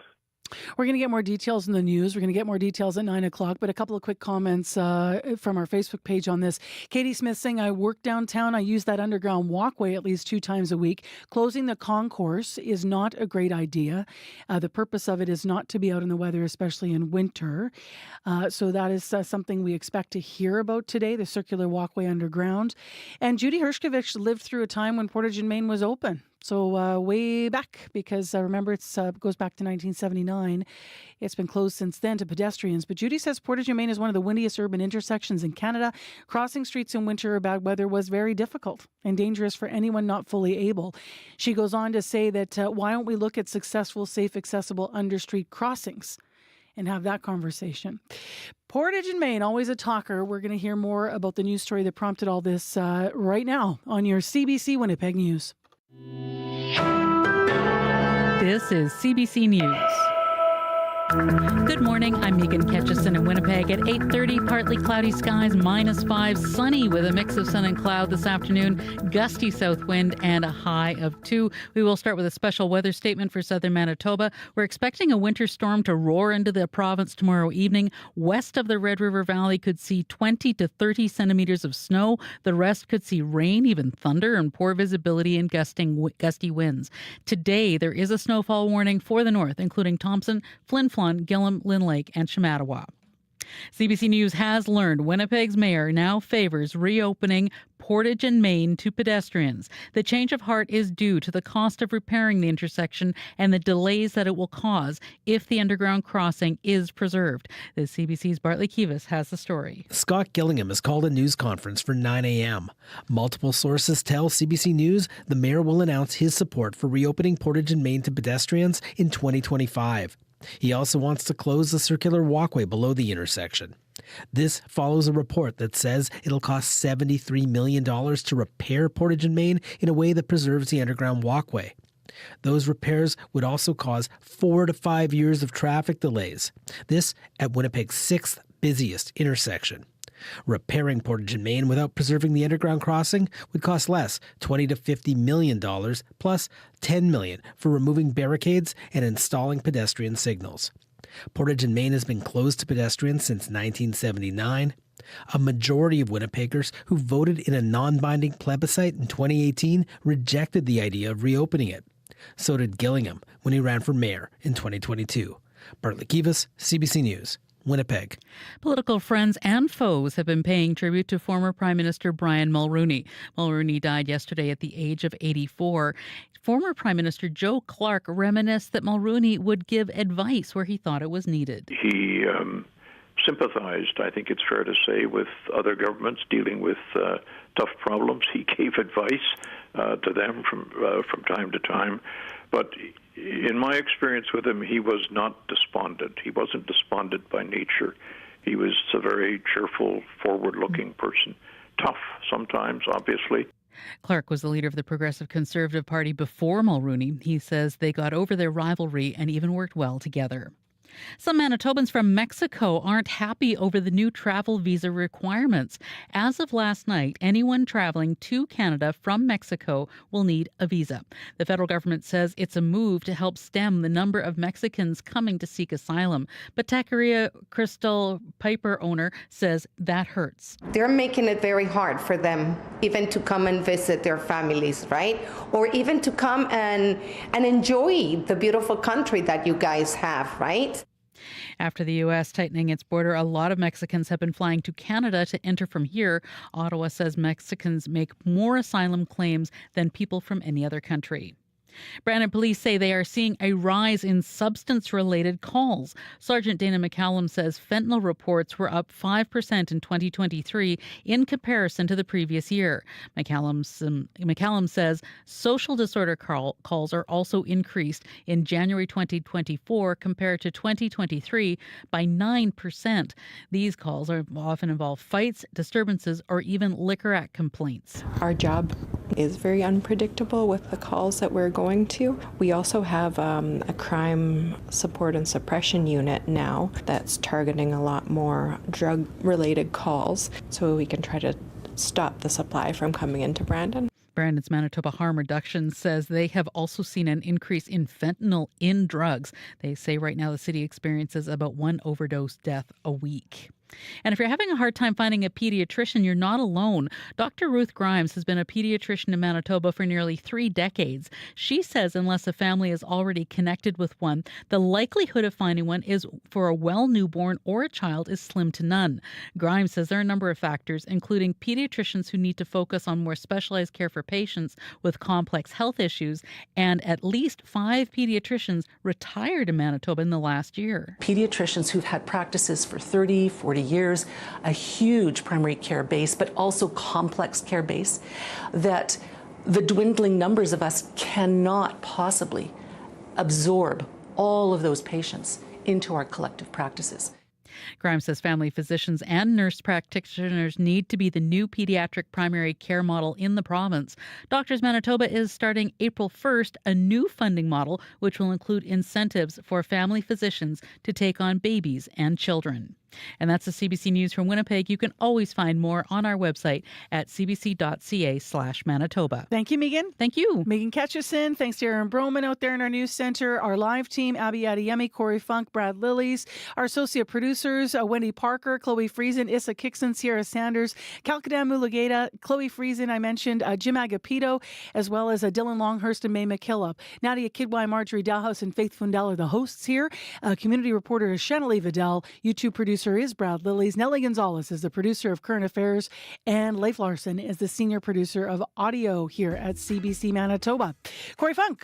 Keep an eye out at Waverley and Victor Lewis. Lights are flashing red. Treat that as a 4-way stop. Maybe see some backups. Same situation at Roblin and Scotswood. Lights are flashing red. May cause some backups for folks there. Abby, what do we know about the weather? What do you want to say? Winnipeg is currently at -5. We're heading to a high of 2 degrees. Brandon is heading to a high of 2. Dauphin is heading to a high of 7. And we have that extreme cold warning for northern Manitoba, expecting 10 to 15 centimeters. And of course, the freezing rain, the thunder coming this weekend towards southern Manitoba. We should anticipate for that 20 to 30 centimeters of snow. So we'll see how it tracks. We don't know how it's going to fall across the valley. It's a system moving fast, and Saturday night right through Sunday, though. So take it easy. Thank you, Abby. So as we've heard in CBC News this week, I want to mention something that's coming up on Up to Speed. Muslim students at the University of Manitoba felt targeted at a recent speaker event hosted by the Students Supporting Israel. Tune into Up to Speed with Faith Fundell this afternoon for a conversation with the Vice Provost of Equity at the University of Manitoba. Otherwise, thank you for listening, everyone. Busy show, lots of engagement. Always appreciate you tuning into CBC. I'm Marcy Marcusa. The Current is next.